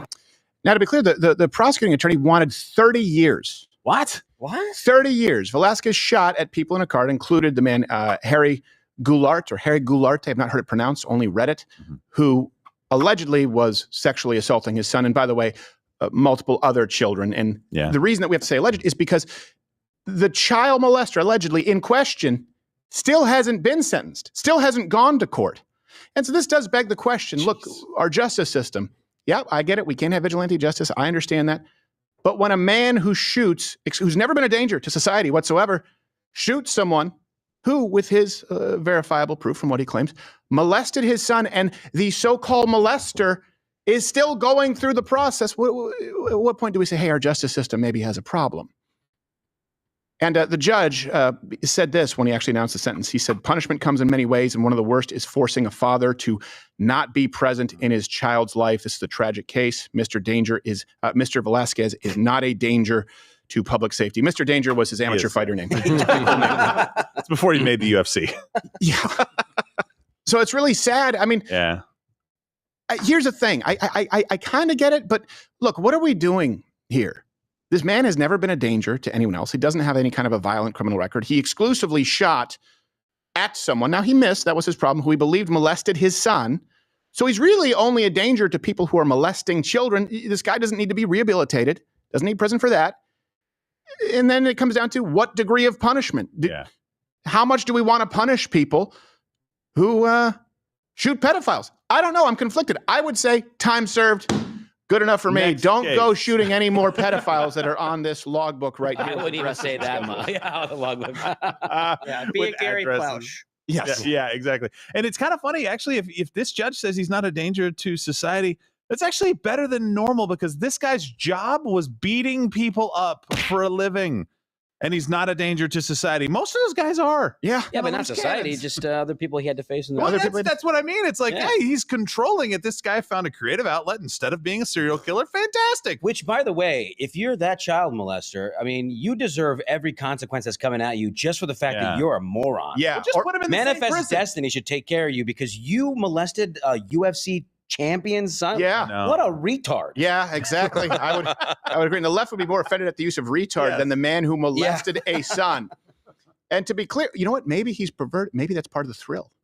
It's the danger. It's the risk. Oh, he's Mr. Danger. Hold on. this is all a big ploy by Kane to get even with this guy. So the judge sentenced him, wink, wink, right, to put him in the same prison that guy's going to end up in, and justice will take care of itself. Oh, dear Lord, I hope so. Kane's like, you're going to give me fine. That's fantastic. Hey, Harry, meet your new cellmate. Just brown pride. Yeah. Oh my God. So puto. And he's very American, though. What's funny is Right, yeah. I don't like the brown pride tattoo. It reads racist because you know it is. But that's neither here nor there. This is my issues. We do live in a culture where we've had catch and release, no cash bail, or we have violent criminals who are a danger to society, who walk free amongst us. And the left says, we have mass incarceration problems. We need real rehabilitation, not just punishment. I think we need both, by the way. And then in this instance, if you read some of the headlines and certainly reactions on social media, they seem to be all of a sudden back to law and order. Well, why doesn't that apply to all these other violent criminals? Why does it only apply when someone is exacting justice on a pedophile? Which again, you look at the sympathies and where they lie with the left, with child-attracted people, minor attracted people, MAPS. Persons. And the statistics show that when a pedophile is rehabbed in prison, they do it again. Yeah, that's true. He'll be. Here's the thing. You said, maybe it's a part of the plan. You'll be in the same prison, yada, yada. Well, here's a more realistic thing is Kane's going to get out in a year and a half, whatever it is, after time served. This child molester is going to go to jail for almost no time. Yeah.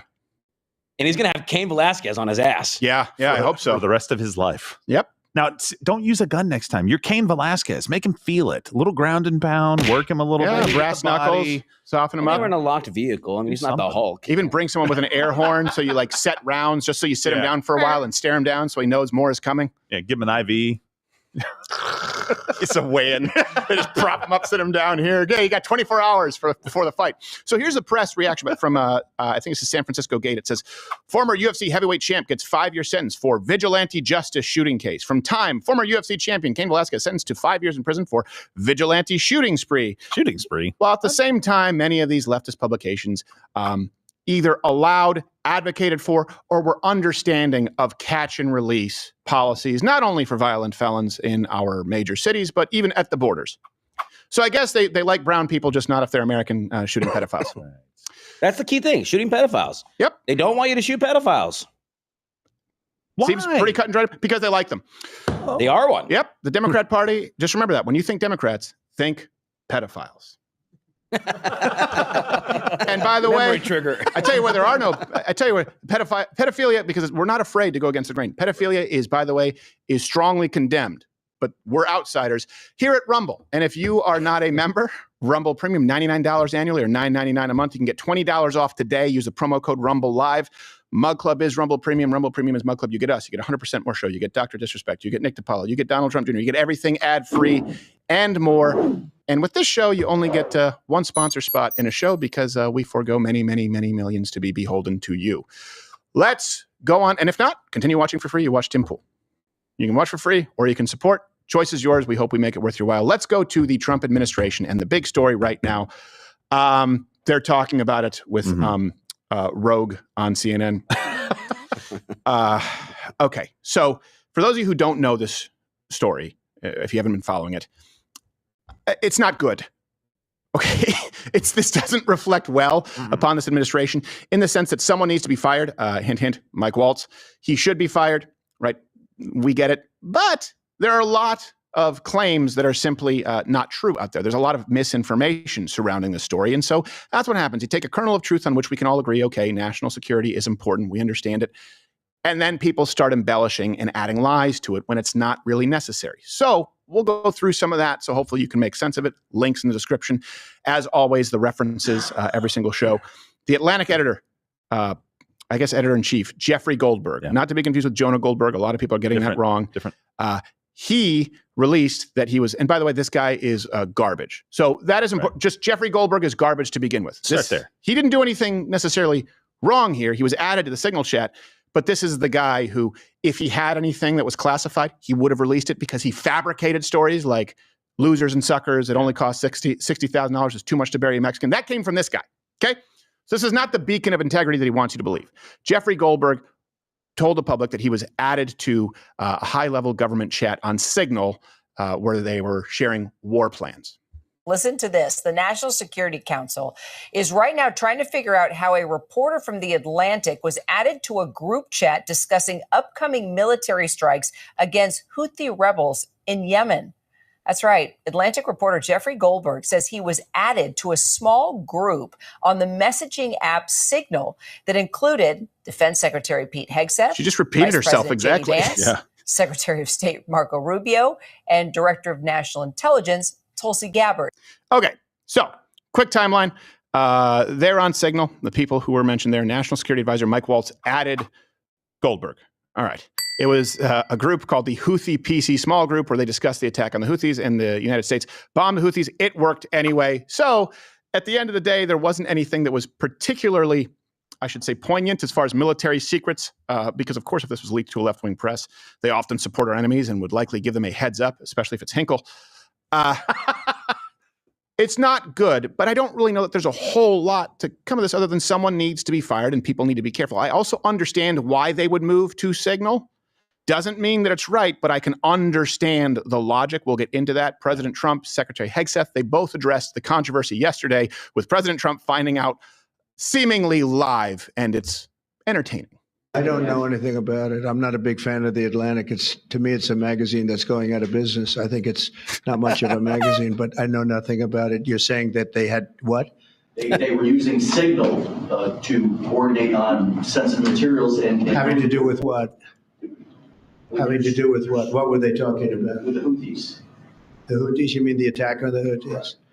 Well, it couldn't have been very effective because the attack was very effective. I can tell you that. I don't know anything about it. You're telling me about it for the first time. How did you learn that a journalist was privy to the targets, the types of weapons used? I've heard I was characterized. Nobody was texting war plans, and that's all I have to say about that. Thank you.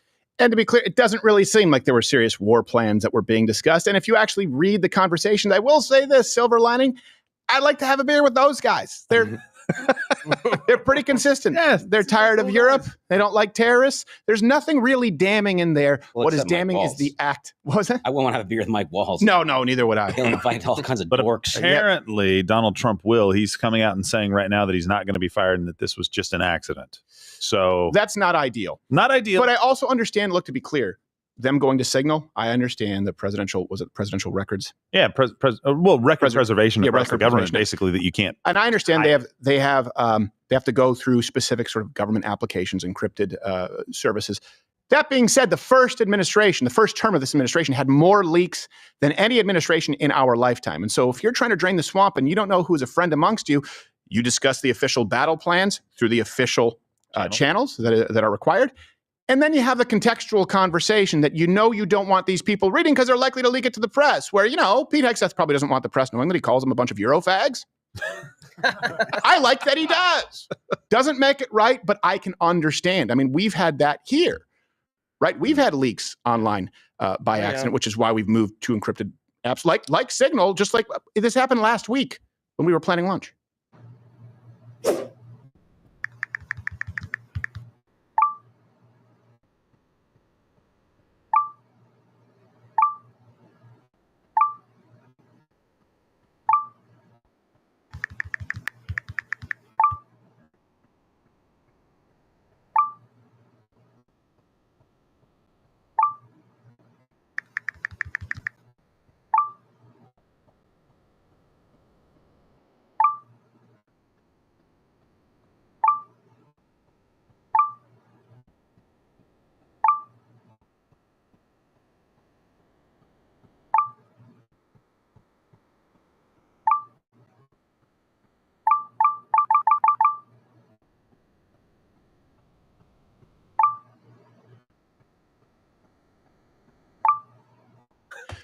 To those on audio, that makes no sense. You should go and watch on Rumble Live.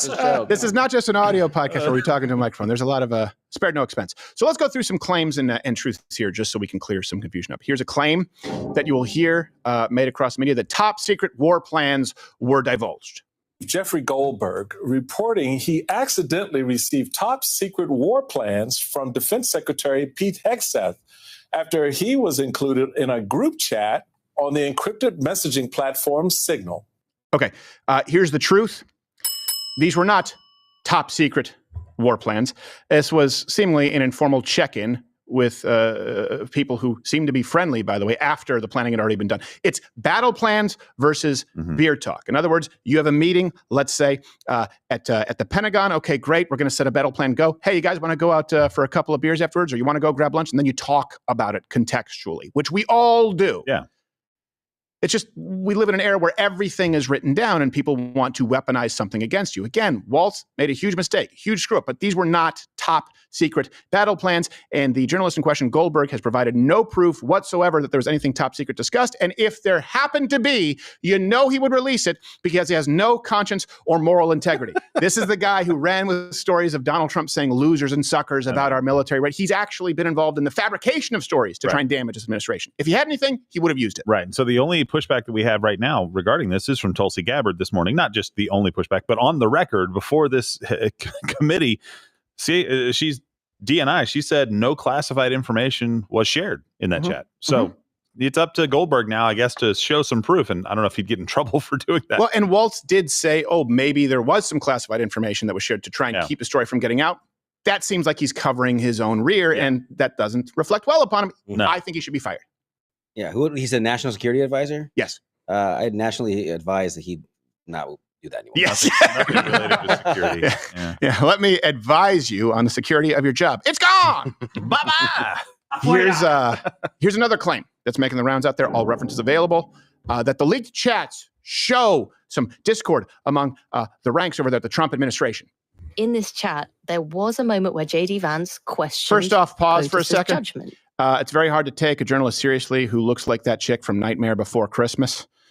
Yeah. No. But let's continue with the clip. In this chat, there was a moment where J.D. Vance questioned POTUS's judgment about this Houthi bombing. And then he had to be talked back and ended up, agreeing, and they were all on side. But I think it's a window into, there is going to be at some point, presumably, some actual opposition to the president and the way it's going on, not just foreign policy, but what's happening with the economy, tariffs, Canada. Okay. So discord among the Trump administration. Okay. Here's the truth. It shows the opposite of that, actually. It shows that these people are actually having healthy discussions, some slight disagreements, and they're comfortable enough to voice their disagreements. I would recommend that you go and read them. This is actually the kind of leadership that I would like to see. Yeah. And it also gave us this banger of a conversation between Hegseth and Vance, where Vance said, if you think we should do it, let's go. I just hate bailing Europe out again. And then Hegseth saying to Vance, I fully share your loathing of European freeloading. It's pathetic. Good. They're the people they claim to be. They loathe Europe. I loathe Europe. Yeah. They're just like me. That right there makes it seem like they wanted that to get out. Yeah, exactly. Like they're like, oh, I want to say this so bad, but I can't. If only we had somebody else say it for us. Yeah, like, maybe these Europeans have a false sense of confidence, especially if Germany knew how we felt about them. And Germany's like, what? Oh, 9! Worked What like did a you say charm. about me? What? I thought we were friends. It also made it seem like he's one of the most America first people out there, where he's like, hey, 3% of our shipping goes through there. What do we care about this? It's really Europe's problem. If we do it, we got to get something out of it. Right. Like, hey, pay for it. This is going to cost us men and material potentially. So it does seem like an indirect way to tell Europe, hey, you're welcome. Yeah, exactly. Grateful bastards. It's like We have to do accidentally, like you have a gift receipt, but accidentally including the real receipt when you buy an expensive gift. Oh, Like, no, how'd that get in there? Oh, how did that get in there? man. Oh, what was that? What was that Pete got you? It was only 200. Oh, but it's not a competition. I'm such an airhead. So the questions, look, why was any of this communicated over a commercial app? Well, okay, because it's encrypted, right? That's a reason. And because I would bet that they are mistrustful of people who may have access to the official government channels. I get it, especially considering the leaks of the first administration. And when we're talking about the channels that exist and when we're talking about the safeguards that exist as far as protecting information and how it should be treated, the law isn't applied equally. See Hillary Clinton, by the way, who tweeted out, who posted on X, are you kidding me? No, are you kidding me, you crazy bitch? The audacity. Really? You feel the right to come in. So if it's not applied equally, it just means that it can be weaponized. I'm willing to bet they were afraid of their private conversations being weaponized. And so they took it to an app. Makes sense. Not saying that it means it's right. And then the screw up is why Goldberg added. How does that happen? Just an accident? Well, there's some information about this that Goldberg was being added by the administration, I think is what it is. So there's something right here. So it appears his number was added to a contact card by one of the Trump administration staffers. They say that Goldberg really hasn't had any coordination or conversations with Waltz or anything like that. So they don't have any kind of history together. But going back to the Signal app, you had Ratcliffe, the director or the CIA head, is basically saying, hey, this Signal app is pre-installed on my machine. Like, and many other, almost, if not all of the officers, like it's everywhere. Well, it is a app where people buy cocaine. So no, well, I'm sure it does that. I'm sure it's useful in that way too. Right? Yeah. Yeah. So it does seem know. like this was, and that's not whataboutism. That's just saying like, hey, this isn't like the Trump administration decided to move to Signal. This seems like Signal was a part of the administrative process, like people in the administration using it to coordinate and talk to other people within the administration, whatever. Guarantee you Donald Trump didn't order Signal. He was absolutely confounded that his son could turn on the laptop. You turned it on so fast. Wow. Whoa, you're a wizard. Same thing here. I'll give you the signal. We're a Signal family in this household. No Telegram, no WhatsApp. It's Signal or bust. No.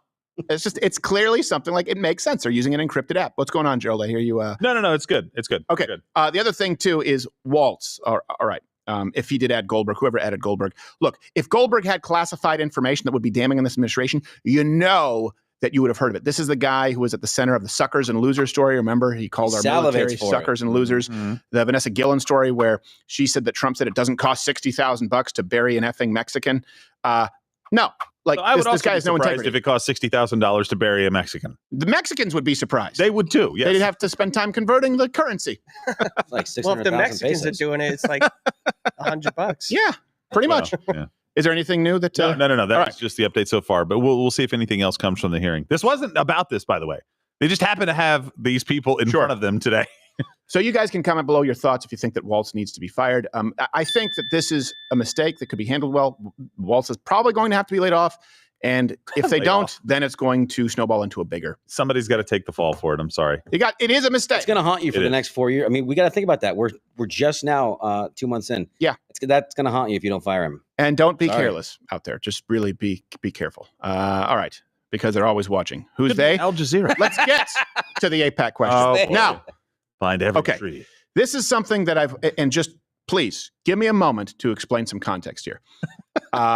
I don't like seeing this division that you see on the right, and I think that you have this identity politics, this kind of class warfare going on, really on what used to be the far left, which is the actual party of anti-Semitism, and then they've sort of connected with the far right in being anti-Semitic. There are actual people out there to whom the Jews are at the center of all problems in the world. And then you have people who, just like accusing you of racism, homophobia, transphobia, they use anti-Semitic to try and silence any legitimate criticism. Let me be clear about my stance. I hope that Israel wipes Hamas off the face of the earth. When people get mad, for example, at Christians or Jews blaspheming against Islam, right? When Muslims get mad, you can't paint Muhammad. Well, guess what? Your entire religion is effectively based on blasphemy because you're claiming that Jesus Christ isn't the person who he said he is and who we believe him to be. But we don't blow you up over it. I'm not a big fan of radical Islamism or Islamism, 150 million plus people who believe that violence is justified against infidels. I want to be clear about that. Now, with that being said, and as a Christian, I do believe that Israel has a right to exist. You need to separate your personal faith and your personal beliefs sometimes from your duty as an American. And I do have a problem specifically with AIPAC as an organization. Let me put a finer point on it. I dislike AIPAC for the same reason I dislike Act Blue and the SEIU, because they give huge sums of cash to far-left anti-American candidates. The only caveat with AIPAC is if they support Israel.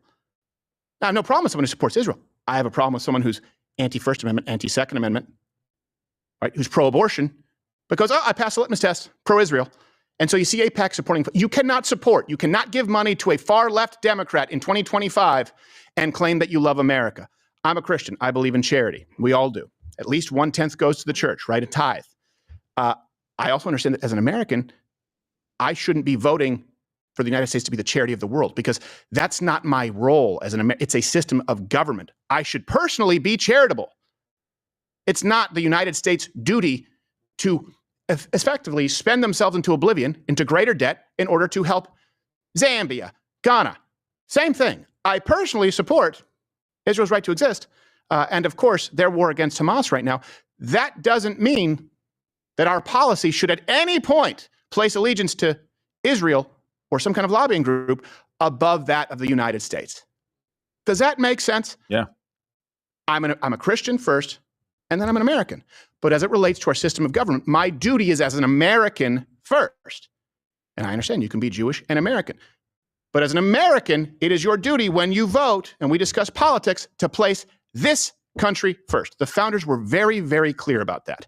So, getting into this, there are a lot of claims out there, some of which are true, some of which aren't, and claims from both sides regarding AIPAC. So I'm going to go through some claims both from the attack angle and the defense angle, and hopefully make sense of this. All references are available, link in the description. Just, if you disagree, I expect hate to come from all sides here. And I think that most people out there probably line up with this line of thinking more than the people who scream the loudest on social media. You can comment at the end of this segment. What is AIPAC? They're the American Israel Public Affairs Committee, and of course, you've heard a whole lot about them in the news recently. A big part of the conversation is a particular lobby group called the American Israel Public Affairs Committee, or AIPAC. There's also this lobby, AIPAC, which is a very, very powerful lobby. It's all about the Benjamins, baby. In response to this tweet, would love to know who Representative Ilhan thinks is paying American politicians to be pro-Israel. Omar tweeted again, AIPAC. Ostensibly, it's a group of Americans who lobby on behalf of Israel. A lot of the big money lobbies that are corrupting a lot of our politics, big oil, the NRA, AIPAC. I mean, it's pretty obvious why AIPAC would be investing in getting pro-Israeli politicians into the government. If you stand up, you're going to find that AIPAC and other billionaire-funded super PACs are going to go to war against you, putting huge amounts of money in a primary in your general election. All right, a lot to unpack there, as the kiddos say. So it's time for some Claim Truth. Now, here's the first claim I'm going to address, and this will get me sideways with conservative nonprofits who support Israel no matter what at every single point, including AIPAC, that AIPAC is a very conservative organization. AIPAC's election war chest, financed by major donors, including several Republican billionaires and key GOP funders, has started imposing expensive consequences for lawmakers who express criticism of the U.S.'s unwavering support for Israel. Okay, here's the truth. AIPAC donates significantly more to Democrats than Republicans. They do donate a lot to Republicans. Again, their only qualifier is, do you support Israel, period. That is not an American ideal as far as policy. They give more to Democrats. So in 2024, Democrat candidates received from AIPAC, to give you an idea, $19.1 million. I believe this is a total of congressional and Senate candidates. Republicans, $15.7 million. The average contribution on a candidate-by-candidate basis for Democrats, $117,000.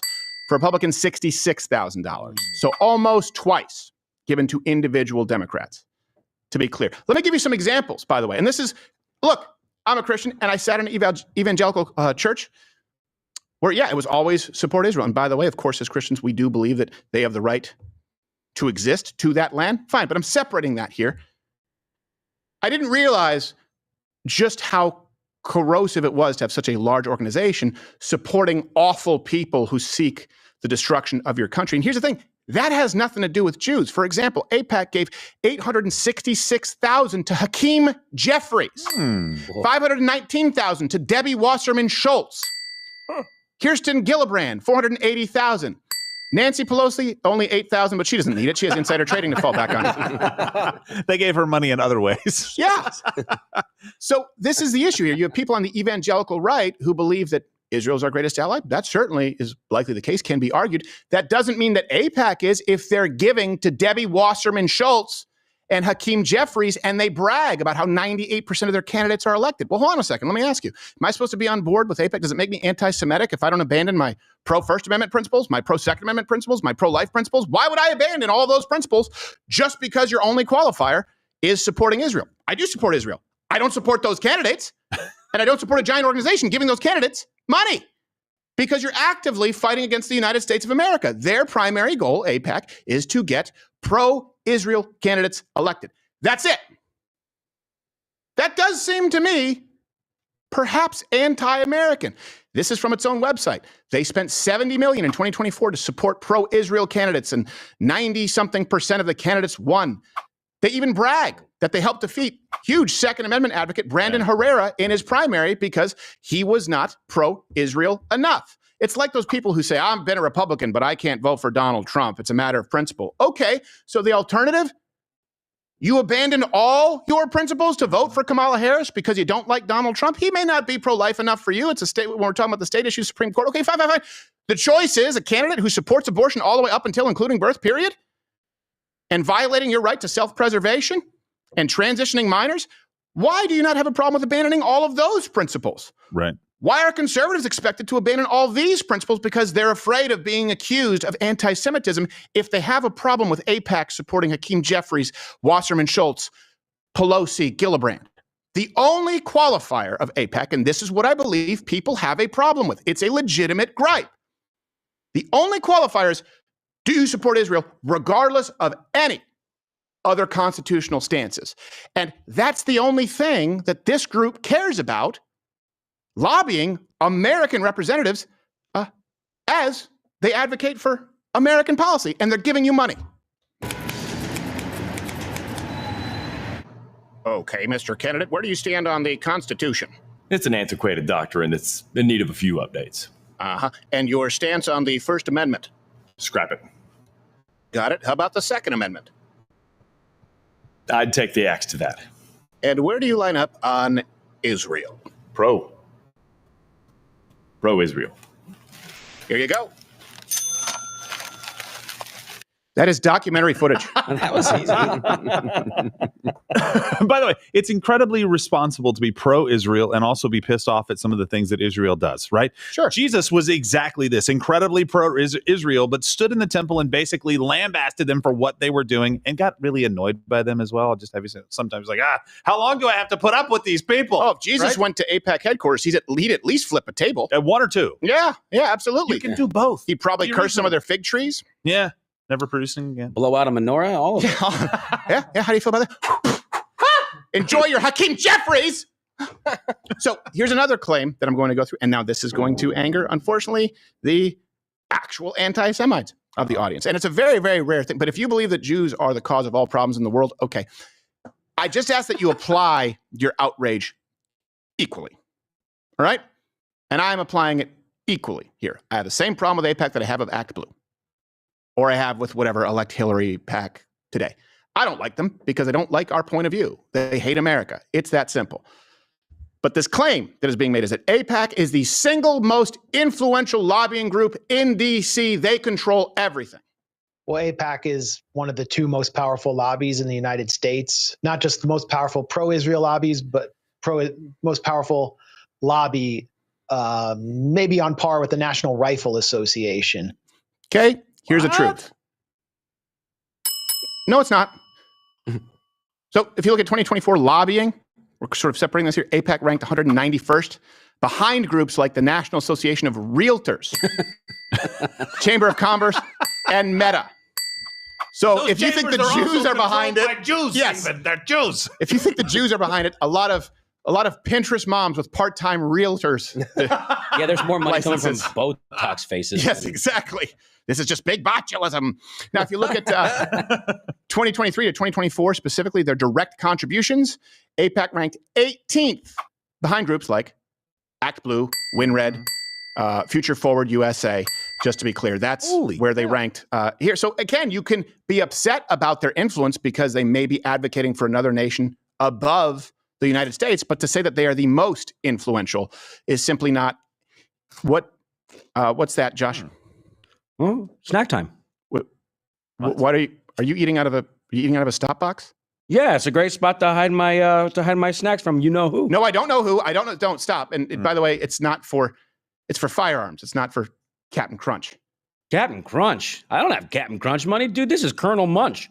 Money bags. No, stop. Okay, stop talking. Can you please stop talking? Look, this is what? This is how you use a stop box right here. Okay, you put your fire. What's this? That looks like Captain Crunch. That's a rich man's cereal. No, it looks a lot like Colonel Munch to me. No, I don't think so. I don't eat Captain Crunch or Colonel Munch. You know what? You're about to be introduced to Senior Punch. Okay. Well, maybe you should change your password. Not make it so easy to get into. I will change my password. This is for firearms, which, by the way, you can use to conceal and prevent unintended access to your firearm. It's easy. You don't have to worry about a biometric safe like I once had and then couldn't get at 3 a.m. with a man and a loaded rifle and a balaclava at the foot of my bed at 3 a.m. The battery ran out. The battery ran out. And then it wouldn't accept the fast current charger. So I just spent time charging it. I was like, oh my God. Turns out it was a cat and I couldn't shoot it. So go to stopboxusa.com/Crowder, and it's made in the USA. This is we have them all around. They're great. They're it's not that heavy, but it works and it keeps your fire. No, it's fantastic. It's also great for like a car and stuff like that. So yeah. Can you toss me that other piece of cereal? No, I'm not going to toss you the other piece of cereal. That's enough. No, I think that's the takeaway is that you have Captain Crunch money over there. I do have Captain Crunch money. And you hide it in your APAC. Stopbox. Stopboxusa.com/Crowder. Let's go to the next claim of APAC. Claim. APAC works, and they're the only organization that work on behalf of and lobby for a foreign nation. The only ones. Have you ever wondered how we got to this point where one of the biggest lobbying groups in America can openly brag that they are representing a foreign country? This is from APAC's website, but somehow they don't have to register under the FARA Act as someone acting on behalf of a foreign actor. Now, here's the truth. Well, they should have to register under FARA, and they do advocate on behalf of a foreign nation. That all is true. And by the way, these are valid points. But they're not the only PAC to do so. They're not the only organization. That part is the lie that you will hear out there. So the National Iranian American Council advocates for the Islamic Republic of Iran Republic. We're using that term a little loosely. Which we should probably be against. Multiple states. Other PACs that advocate here for foreign nations. I have in India, they have the U.S.-India Political Action Committee. There's Armenia, the Armenian National Committee of America.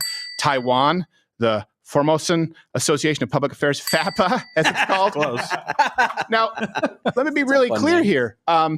It's a legitimate criticism, but if you only blame APAC, okay, then it begs the question, why? I think, just to be clear, all of these groups should have to register with FARA. Yeah. All of them. Okay, candidate number 2. It says here you support the LGBTQ plus movement. That's right. Uh-huh. You also support transitioning of minors? More than adults. Oh, boy. Well, what about your stance on Israel? Oh, I love them. I can't get enough of them. I've heard enough. That's documentary footage. Now, I'm asking you 100%. if this makes sense. All of them should register with FARA. 100%. I hate all of the groups that give hundreds and hundreds of thousands to anti-American radical Democrats, whether APAC or Act Blue or the Teachers Union. I believe that is remarkably consistent. And I think it's an important delineator. There are some people with whom the Jews can do no right, and some people with whom the Jews can do no wrong. Neither one is even close to correct. And this is not some false representation as a moderate. Nope, I'm not a moderate. I just think that this whole issue has been convoluted because people are inherently dishonest on this one. Yeah, and I think that when you're talking about FARA, you should understand, and I'm 100% with you on this. They should absolutely have to register, but so should all of these other organizations that are advocating on behalf of other foreign governments. Look, FARA has specific rules, though, Ian, and everybody else making this. You have to say, we need to change these rules because technically people can slide in under those rules and not have to do it. Right. So change the rules so that nobody else can do it, period. Don't just focus on Israel, focus on the entire thing. It'll take care of the problem. Yep. No, I agree. I think that's a good point. You can comment below if you agree, if you disagree. I'm sure that the comments will be lit. Ablaze. You know, they killed JFK so that they didn't have to register. Whoa! That's part of the deal. Oh, yeah, that makes perfect sense. Yeah. Something Jews. My landlord's Jewish. I knew this one guy who had sideburns. I don't know if he was a Jew, but I didn't like him. That was a big-nosed guy. He could have been Iranian, but... could have had a good Roman nose, in which case I like him. Or it could have been a Jew nose, in which case I hate him. Well, I said I'll clip that out of context. Yeah. Let's go to the next claim.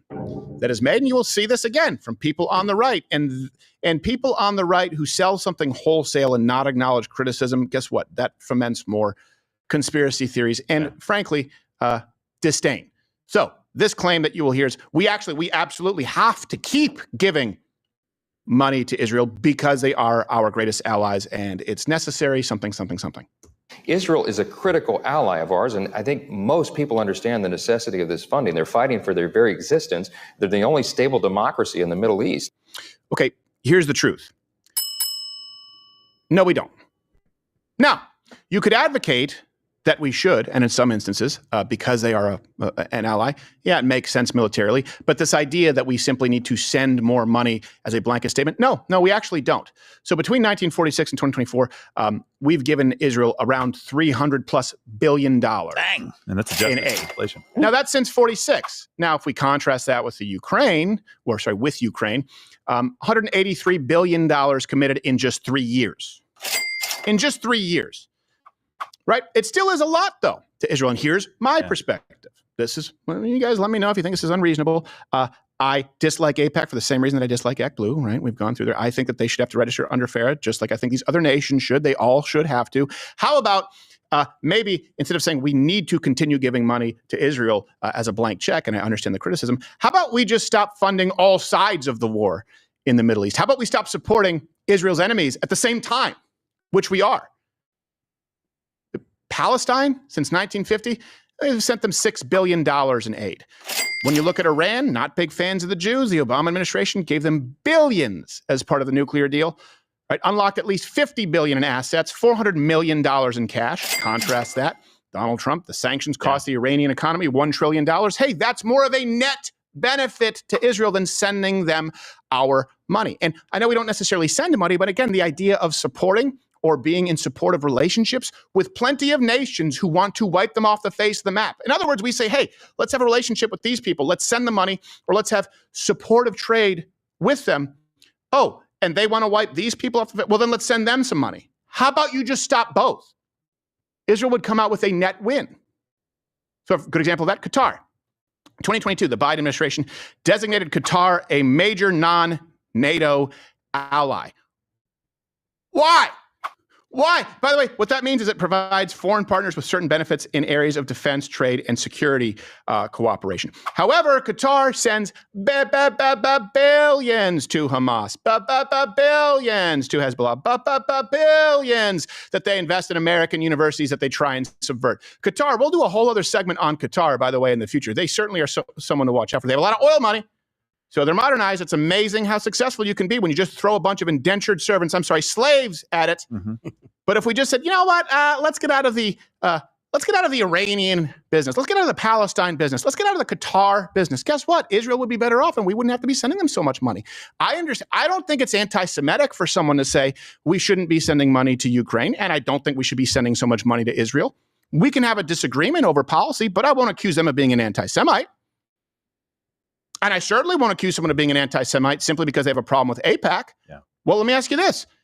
They have successfully lobbied and had elected far-left Democrats who actively fight against everything you stand for. Why don't you have a problem with AIPAC? Well, can they give enough to the candidate you like that it undoes giving more to the candidates who hate you? That's why I try not to wade into a lot of this temporary social media BS surrounding these conversations, because it's an outrage today that's based on maybe a half-truth or a complete mistruth, and then someone moves on tomorrow. There's no winning with it. I think that our perspective here has been remarkably consistent, and I think it's in line with most Americans. The problem is that most Americans aren't represented in the era of clickbait, where one side is quick to accuse you of wholesale blanket discrimination or prejudice, and the other side is ready to accuse you of being a Jew. I have been referred to as a Jew fag many times. Which, just a regular one. Yeah, which, not gay nor Jewish. I'd be a very large Jew, too. Most Jews aren't quite light. You're Aryan, and I'm Aryan just with dark hair. This one. Yeah. But even I can't escape it, even with this segment. We will be accused of being on AIPAC's payroll. Watch. That, to me, is where there is actual anti-Semitism and no winning.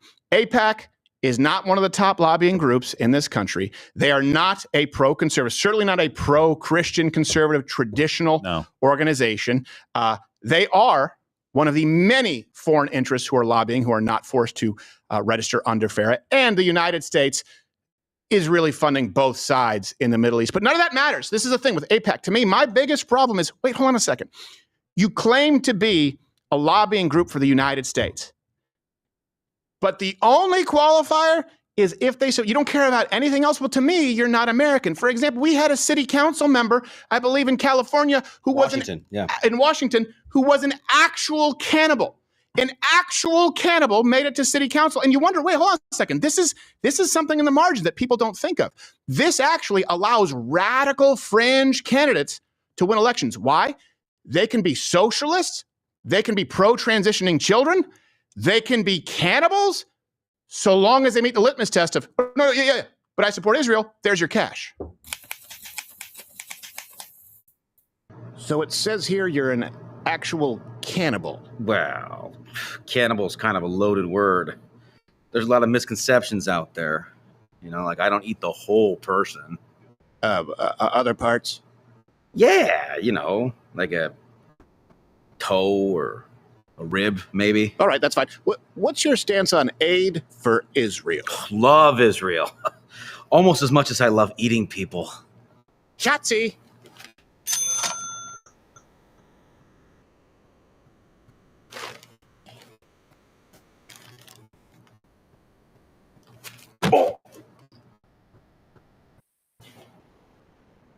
Could you get that for me? Sure. A lot of people think AIPAC don't be like it is, but it do. It do indeed. You know, it's not funded by the Jews or AIPAC or anybody else or the Iranians. It is crowdershop.com. The Socialism is for Figs shirt is back. It's available now that we are off YouTube and they can't touch us, baby. Go to crowdershop.com right now and get your shirt and wear it proudly. Don't be a fig like Josh was yesterday. Oh, that's sad. Don't say it. You when you're Aryan and you say it that angrily. Don't be a fig. Nine. Wow. I don't 9 like figs. It. Wow. Sounds so angry. Crowdershop.com. Look, I'll be a fig if I want to be one. It's also a very poor German accent for someone that area. Yeah, I don't really have it. You're like Joey Tribbiani doing the Italian accent. Yeah. You're a big fat phony! He's not one of us. He looks like it, but he's not. All right. I could tell he wasn't one of us when I saw him counting backwards. That's right. And I learned that in a Tarantino film. That's correct. Also, when I saw him changing in the shower and his captain is no longer wearing his hat. Arrivederci. Are you Joe? All right. Like I said, third best. Let's go to The Daily Show, Jon Stewart. And this is something you're seeing on the left now. They tell on themselves all the time. When they accuse you of being anti-free speech, I know that you as a reasonable person are going, wait, hold on. Wait, the left is accusing me of being anti-free speech? Yes, that's correct. It's retarded, but you need to be prepared to combat it. So Jon Stewart, who, full disclosure, very funny. I just disagree with him. He claimed that President Trump and this administration are unbelievably hypocritical on free speech. And actually, this administration and the right-wingers are pro-censorship. Generally, you've got to search the archives for contradictions on one's stated principles, dig through policy papers to uncover private actions that are undermined by someone's public stance. But this is so blatant. I can't wrap my head around it. It's not even the hypocrisy. It's that they so fetishize free speech, this thing that they do not in any way actually practice. Yes, we fetishize amendment number 1. It's almost like it's important, which brings us to another installment of Claim Truth. It's always funny to me. You'll get like, well, why do you, that's all you care about is free speech. Well, it's not all I care about, but if I had to pick one thing, it'd probably be that. I'd start there. That is my fetish, by the way. The First Amendment, free speech. I love getting in bed with my wife and I say, yes, say whatever you like. Exactly. She says stuff like, oh, yeah, Charles. And I'm like, oh, well, that's not me, but I support your right to say it. Exactly. That's a huge fetish of mine. I don't agree with what you say, but I will fight to the death for your right to say it. By the way, without the First Amendment, there can be no dirty talk. It's true. And who's Charles? Is that your boss? Just like without the Second Amendment, there can be no role playing. What? Not just me? Okay. Nice. I get really into it. I say, tonight we're going to do UK role playing. Here's the knife deposit box. Use that stop box. Oops, all bullets. Let's go to the claim. Here, the first claim from Mr. Stewart. And this echoes what the left is trying to get going as a gaslighting campaign right now. Don't be fooled. Check the links in the description. President Trump, I claim, is attacking universities over speech. Columbia University is bowing to President Trump's demands, announcing it will change a number of policies. Among them, placing the school's Middle Eastern, South Asian, and African Studies Department under academic receivership for at least 5 years. Some students protested the war in Gaza. Suddenly, a whole academic department is on double secret probation. Here's the truth. Speech not the problem. Crimes were. Ow. Kind of like Black Lives Matter. Kind of like Antifa. It's like, we don't have a problem. You want to go out and be a dick? It's the criminal activity. I hope I'm crystal clear with you. So, for example, the Students for Justice Palestine, they organize pro-Hamas rallies all across American campuses. Cost millions of dollars in property damage. Let me give you some examples. At Columbia, they forcibly occupied Hamilton Hall. They were intimidating and harassing, including physically, Jewish students. And let me add some context here. Let's contrast that because they're trying to say, hey, you as a conservative, you're anti-free speech. Okay, it doesn't exist in a vacuum. Conservative speech has specifically been banned and not welcome at universities when no crimes were taking place. So let me give you some examples. So conservative speakers from 1998 to now, 754 successful bannings or deplatformings by universities. In 2017, there were the Berkeley riots over Ann Coulter and Milo Yiannopoulos going to speak. By the way, 2018, yours truly, I was banned from DePaul University for nice. Change My Mind. There are only two genders. Change my mind. I am pro Second Amendment. Change my mind. No crimes taking place, banned because of speech. It's not even close. This is stupid. Jon Stewart knows better. He's lying to you. Let's go to the next claim that President Trump is now the word police because he has a list of banned words. What exactly would an actual government-run word police organization look like? The Trump administration is actively trying to purge the federal government of so-called woke initiatives. Government agencies have flagged hundreds of words to limit or avoid. Words like DEI, BIPOC, anti-racism, Latinx, Native American, Black, women. Seemingly random words like expression, at risk, political, and even mental health and sex. Okay, here's the truth. That was largely bullshit. Now, there is no list of official banned words. Individual agencies can decide how to comply with the executive order on eliminating DEI from government, to be clear. And we'll get into the contrast there. There are no banned words, to be clear, despite what the left actually believes. Don't think it. Don't say it. Don't say it, don't think it. Don't say it, don't think it. Don't say it, don't think it. Don't say it, don't think it. Don't say it, don't think it. Don't say it, don't think it. Don't say it, don't think it. Don't say it. Ugh. Jeez. TDS has spared no one. And here's the thing. There's no list of specific banned words, but more importantly, this was about undoing the enforcement of words that came from the Biden administration. The Biden administration said, here are the words you have to use, with no basis in history, reality, science. Biology. So, let me give you some examples here. Former Vice President Biden, respect the office. In 2021, they changed the word mothers to birthing people. Idiots. A lot of their official documents. In 2021, they also changed alien to non-citizen. In 2022, they actually permitted gender-neutral U.S. passports. That was an entirely new thing because chicks with dicks could no longer fit on the page. It's actually the phrase of the day. Yeah. Whatever. It's one word. Which one is it? Chicks or dicks? Or wait, it's hyphenated. It's hyphenated. Chicks with it's dicks. It's hyphenated, Gerald. So they just said, we're going to replace this. Well, why are you changing it from women to birthing people? I don't know. We did a focus group. Yeah. We can't say aliens, but that's what it's literally. That's what it's used to say on actual immigration papers. No, we can't say why because we want to buy a voting block. What would gender neutral passports? What does that even mean? It just means people can be whatever they want. Well, what's the basis of that? Voting. You want to confuse every other foreign country? Come on. Or be a spy? It's true. Easiest way to be a spy. Oh, I'm gender neutral. Put X on there. I'll be Jason Bourne or whoever. Oh, I didn't realize we're going. We're going over time here. So for those of you who are not Rumble Premium members, just continue watching. Tim Pool is coming up next. Yeah. I'm sure he has a lot to say about this right now because he's very fast to the news of the day. And if you want to continue watching with us for another 45 minutes to an hour, click below, join Rumble Premium. We will be continuing and taking your chats. Just click there and Rumble Live as a promo code. You get $20 off. Yeah. The very next claim we'll move on to that Jon Stewart and people on the left are making. Again, they're telling on themselves. Just be mindful of that. When they accuse you of something, they're accusing you of exactly what it is that they are doing, and they know it. Their claim here now is that President Trump loves social media, not because it's an alternative to legacy media who effectively box him out, but because social media exclusively pushes a right-wing bias and ideology. He loves it. Meta, X, the tickety-top.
He loves it. Meta, X, the tickety-top. Why is it that they're so enamored with social media? Studies by the Wall Street Journal, Washington Post, and academic organizations have found that the site forced political content on users. That content was almost invariably pro-Trump, pro-Republican, and pro-Musk. Huh. The one area of free speech that they want to protect completely is the area that supports them and isn't actually free. Everything about that last clip is dishonest. So here's the truth. Conservatives are banned far more on social media platforms, by the way, up to 4.5 times more likely to be banned per a recent Yale study, not a bastion of conservatism. But for these people who try and act like they live in the realm of nuance and intellectualism, don't you guys always say, hold on a second, correlation doesn't equal causation? Yeah. Okay. Are you ignoring everything that happened on X when it was still Twitter? And Jack Dorsey and conservatives being banned and deplatformed? Are you ignoring, as a matter of fact, the entire basis, the reasoning for Elon Musk to consider it a necessity to purchase Twitter at great risk to him? Oh, that's right. You're ignoring all that. And Donald Trump is only pro-free speech on X. No, it's the only place he's allowed to communicate. Donald Trump has been pro-free speech across all Facebook, Instagram, YouTube, Google, X, Apple, all of these places. Why? Because he was deplatformed and banned. They just didn't play ball. And so Elon Musk bought X, formerly Twitter, and made it more pro-free speech. It would be like acknowledging that we're on Rumble right now, history looking back and going, and then Rumble came along. Well, why was Rumble necessary? Right. And then, of course, you'll see more conservatives on Rumble, and people bitch about that now. They go, it's become, well, of course, because it's the only place where we're allowed. Anything on this show seems so controversial that it needs to be censored on YouTube? Well, it is, to be clear. So it is intellectually dishonest because Jon Stewart, who's very funny, is never going to convince me that he's that unintelligent that he doesn't get it. 4.5 times more likely to be banned, according to Yale. And let me give you a contrast here. The left is the one who specifically targeted social media platforms for censorship. Donald Trump asked them to play ball and allow conservatives to be on the platforms. Allow the Hunter Biden laptop story to be circulated for the true bombshell that it is, right? Those were the actions taken. The left targeted social media to ban people. Nina Jankowicz, remember her? Biden's Disinformation Governance Board. Now she works for a nonprofit where they simply seek to get conservatives banned from social media, labeling them extremists. Remember the Twitter files before it was X? Right? They showed that the Biden administration specifically targeted, quote unquote, disfavored speech. Zuckerberg even came out publicly expressing regret. How much he's doing it to save his own ass, I don't know. Right, yeah. But regretted censoring speech at the behest of the Biden administration. Hey, do you know how I know this is true? Because my biggest line item is legal. This show has been targeted so many times, and thank you. I know right now you're watching your Rumble Premium members. That's what keeps us afloat. Hey, if you'd rather me cancel memberships and do 16 minutes of advertisements every single hour of the show, I can do that too. Let me know below, because that's the alternative. That's what happens on AM radio. This show, if not for you, wouldn't exist. We've been targeted so many times. There's a Vox Apocalypse where they systematically changed the YouTube rules because of us. Senator Hirono called for this show to be censored from the floor. Former Facebook employees confirmed that conservatives were targeted, including me specifically at Gizmodo. That's how I met my lawyer, and we handled that out of court with Facebook. We were censored for quoting the CDC directly as it related to flu deaths for toddlers, which were much higher than COVID deaths in total, just in a given season. We were censored for questioning the 2020 election, knowing now that this came at the behest of the Biden administration. The Nashville Manifesto was removed from YouTube, meaning that investigative journalism is dead on YouTube, provided you investigate the wrong topic. And of course, YouTube suspended us right before the 2022 midterms, after we had the largest national election live stream of all time in 2020. But the good news is you made it right, because in 2024, we had the biggest election stream that night on Earth, period, off of YouTube. So if you're watching right now and you're a Rumble Premium member, by the way, please, I know that there's 40, 50,000 right now. Download the Rumble app. Please hit the hit the follow there. That's the best way to stay in touch. And share this if you can. You are what keeps the amount of attacks that we have had to withstand here. And we try and make hay out of it and make it fun. But yeah, it's scary because we know those who are in power. We know what they want. They, of course, want us banned. You become effective. We went from gaining 200,000 subscribers a month to 5,000. And it happened like that. Yeah. The targeting from the left is to remove voices. The targeting from the right is to include voices. Big difference. You're not going to convince me that you don't understand it. I think the problem with the left is they don't believe, we've said this before, they don't believe in free speech, right? But even more than that, they look at it like, hey, we're not banning speech, we're protecting you. Mm-hmm. They cloak it in something else to come in and save you from something. So, hey, there's all this misinformation, disinformation. We started hearing that with Jen Psaki more than I think we've ever heard it before in our lives, about what was going on social media with regard to COVID, with regard to anything else that was happening in the news. They're like, oh, we're protecting you from this stuff. Right. This is disinformation. Well, who said it was disinformation? Right. The stat, the CDC thing from California, 4 out of the last 10 flu seasons. I just literally pulled it up and highlighted 4 out of the last 10 flu seasons. We didn't even think deaths. it would be something. No, I had no idea. Yeah. I was like, I didn't know I could get in trouble for quoting the CDC. But it's because they look at it and go, no. I'm willing to give up this free speech because I'm protecting you, because that's good for you. And we're like, hey, just don't be the gatekeepers. Nobody do that.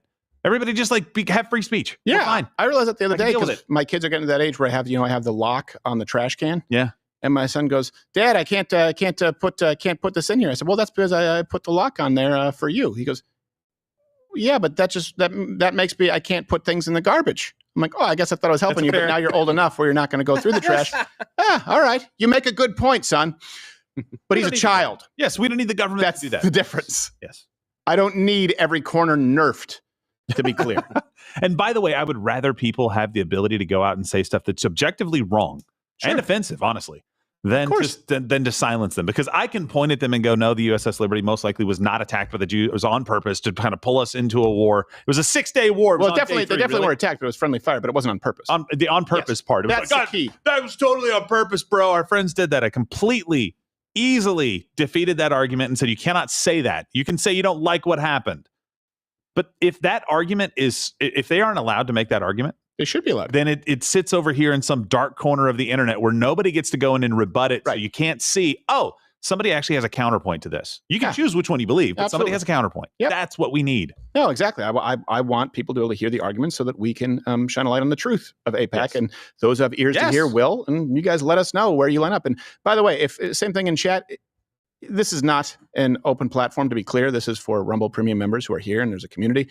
And if you're harassing people and bullying them, of course you'll be removed. But you can express any point of view that you want, provided it's not actually criminal and you're not trying to take over and scare people off. Why'd you remove me from the chat? All I did was say Crowder is a fag 40 times. Yeah, to try and bury everyone else's chat. And I don't even get to see them, but I know Toolman. That's not okay. Yeah, because everyone needs to be able to have their voice and speak. Yes. Yeah. And if you're simply trying to silence it, you're doing exactly what the left does. You are actively trying to silence someone. And there are people who do that. And I get it when you get frustrated with Jewish people. That's fine. We have HR Sam. Sometimes they can be a little too Jewy. Also, listen, God got so frustrated with them, he made them walk through the desert for 40 years until they all died. Well, I don't think he made them walk through the desert for 40 years. I think he made them leave Egypt and then they got fucking lost. I think that's what happened.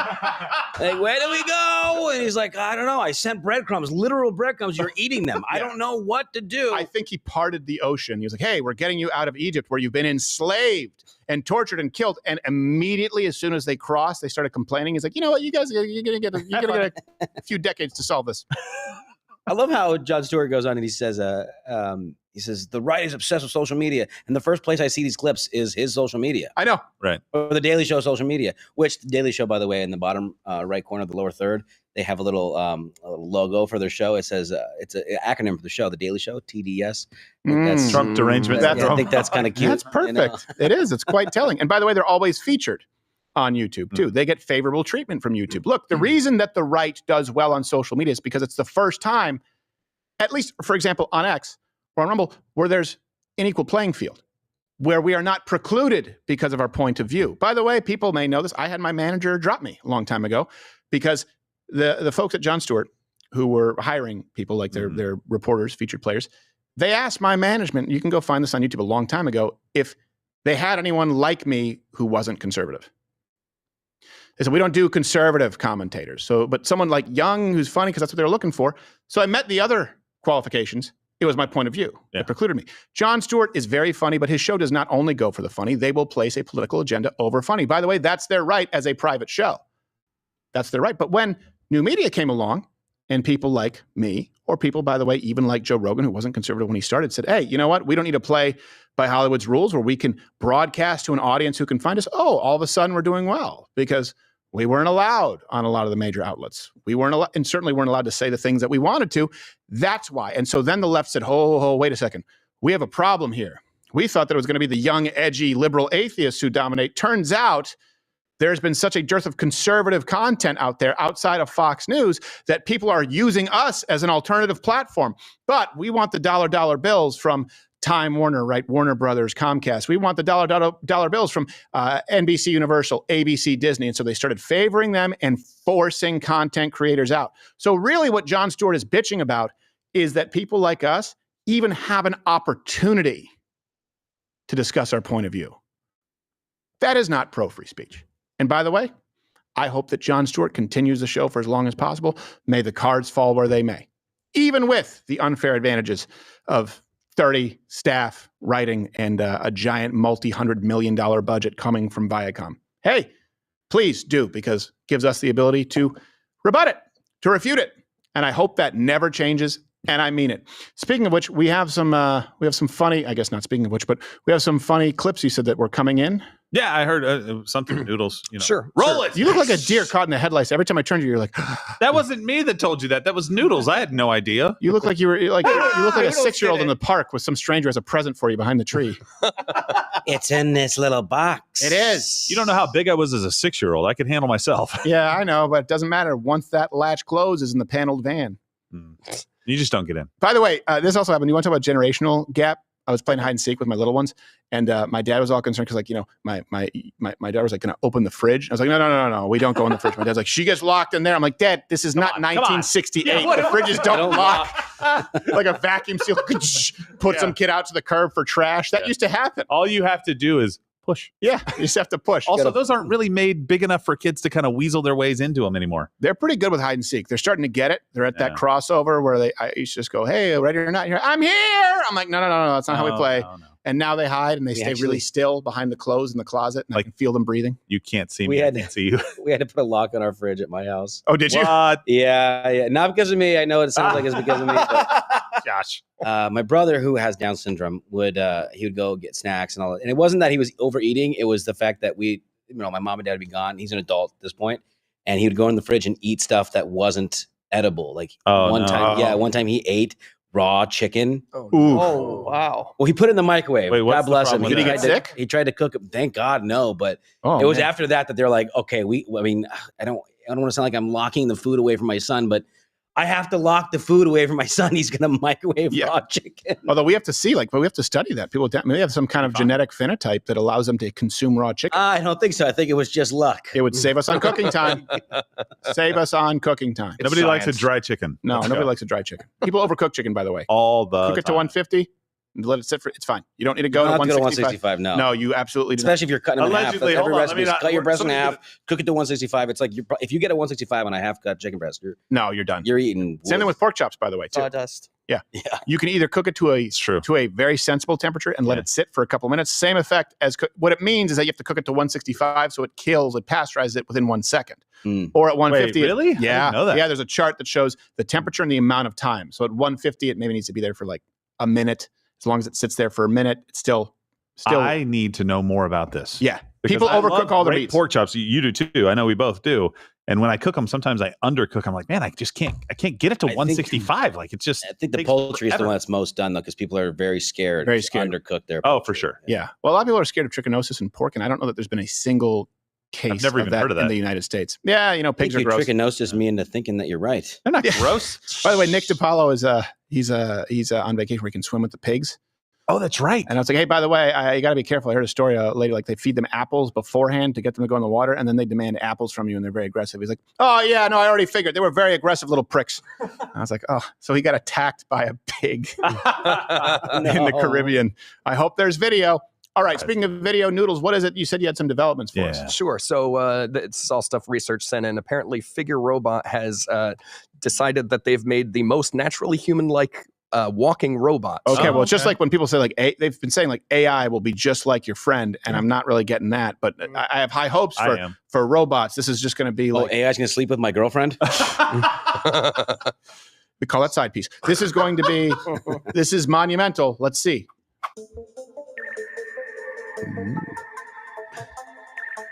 Oh. So natural. That's me when I have to take a shit. Exactly. That's what I was going to say. That's me. Oh, no. There's more of them. I have the squirts. Boy. I pooped my pants. Just 30 more yards. Not again. Oh, God. That's creepy as hell. Horrifying. And they're playing this weird music with the horns. Like, what is this, Hans Zimmer? It's the last thing you'll ever hear. Are these real robots, or is this a mock, computer animated? It's supposed to be real. Well, they're real robots, I guess. I don't know. This looks like a computer animation to me. That one looks real. Yeah. It looks like there's one real one, and then they're copying. That's an Indian robot. He's shitting outside. This looks like a good curb. Who the hell wants these? Does not include actual feces. I mean, I don't know. Someone who needs a friend. I mean, if they can start doing some chores and stuff at some point, that'd be great. Yeah, that's all we need is women to have less household chores. That'll make them happier. Yeah, I want a walking Roomba. Yeah, exactly. That's why you used to have a dozen kids, because they would do all the chores. That's true. You help out. Well, they got to make a humanoid. They got to give it a head and limbs. Make it more practical, like a spider. No. Yeah, give it 8 legs and a little round body. What are you saying yes for? Yeah. I don't know. I like it. It would freak you out, dude. I don't like it. Yeah, add hairs to it. Make it like a tarantula. I both like it and I don't like it. Fangs? Which means I like it. Why not fangs? It's like iRobot, where it's like, will this hurt? I hope so, you little prick. You're not one of us. That's where I'm racist against. I would be that racist redneck character in the film. Like, hey, he's a synthetic, and I don't trust him. Right? Yeah, they make it look like a bad guy. It's like that. That is how everyone should be. That's exactly how everyone should be. So like you don't feel bad at all. Like, this one's a pedophile. Okay, perfect. Yeah, I can shoot it. I would just be like in the Aliens movies. I think they call them synthetics. Like I would be that guy on the ship. Be like, what's that? What's Bobby? And I'd see like the milky fluid. I'd be like, he's got milk behind his ear, and I would just blow him away. I wouldn't trust him. There you go. Yeah. What if he's trying to help you though? He's trying to help the mission. That's Never the thing. trust a robot. I don't Now even you trust the just say kiosk at alien Arby's. stuff. No, I don't trust it. Well, I don't trust Arby's. Exactly. Yeah. What? How did we get to Arby's? Well, it's an untrustworthy place, but every now and then, what's life if you don't take risks? What if it was staffed by those robots? That's all. Oh, that's what I'm saying. Yeah, I don't want. Hold on. The mission was to serve you wonderful roast beef sandwiches. That was the mission, but I feel like they're going to turn me into roast beef. Yes, exactly. That's exactly right. That's exactly right. And then you'd be served Josh. There's just no for way. dinner. By the way, double roast beef. They always say we have the beef. They put they the don't. least amount of beef on sandwiches of any place I've been to. Giant buns. And it's always so messy. They put like little cheese sauce on one corner of it. It tastes like so it all vomit. comes out on your hand, and It tastes like vomit. yeah. I don't think it tastes terrible. I'll be I honest. think that's the sauce they use. Actually, I think it's vomit. Yes, exactly. They got one hungover guy back there every night. God bless him. He does the Lord's work. He gets drunk every night. So in the morning, come in and vomit on these sandwiches. Yes. Would you like some more of our world famous throw up sauce? Sorry, horsey sauce. Yeah, horsey sauce. It's better than White Castle. Let's just all agree on that. White Castle's delicious, and Yeah. it makes me Oh. feel like crap every time I get. I know what I'm poisoned. getting at White Castle. Yeah, I know. Disease. White Castle knows what it is. Arby's tries to present as something Yeah, better you're than right. it is. You remember when Arby's had the burgers? Like, what are you doing, Arby's? What are you doing? You Just trans restaurant. Arby's, you don't have to try so hard. You just got to be yourself. Their Yeah, be like commercials- Taco Bell. Think outside the bun. You know, Yeah. know who you are. By the way, I haven't been to Taco Bell and I went back and all the things that I used to eat they didn't have. They don't have them anymore now. I used to get the No. chicken grilled stuff, and then they don't have that anymore. Well, I got the double. What was it? The double decker taco? Not double decker. Yeah, double decker Yeah. taco. I It bet was you did. fantastic. Don't second guess yourself. You got it. Fan freaking tastic. Chili cheese burritos. Oh, Yeah. love them. We have an editor who worked at Arby's. He swears that when the meat arrives, it arrives in liquid form. That's I not don't doubt true. it. That's I not don't- true. Well, No. It's not true. How did you know? They tried to say chicken nuggets were pink paste, and that wasn't true.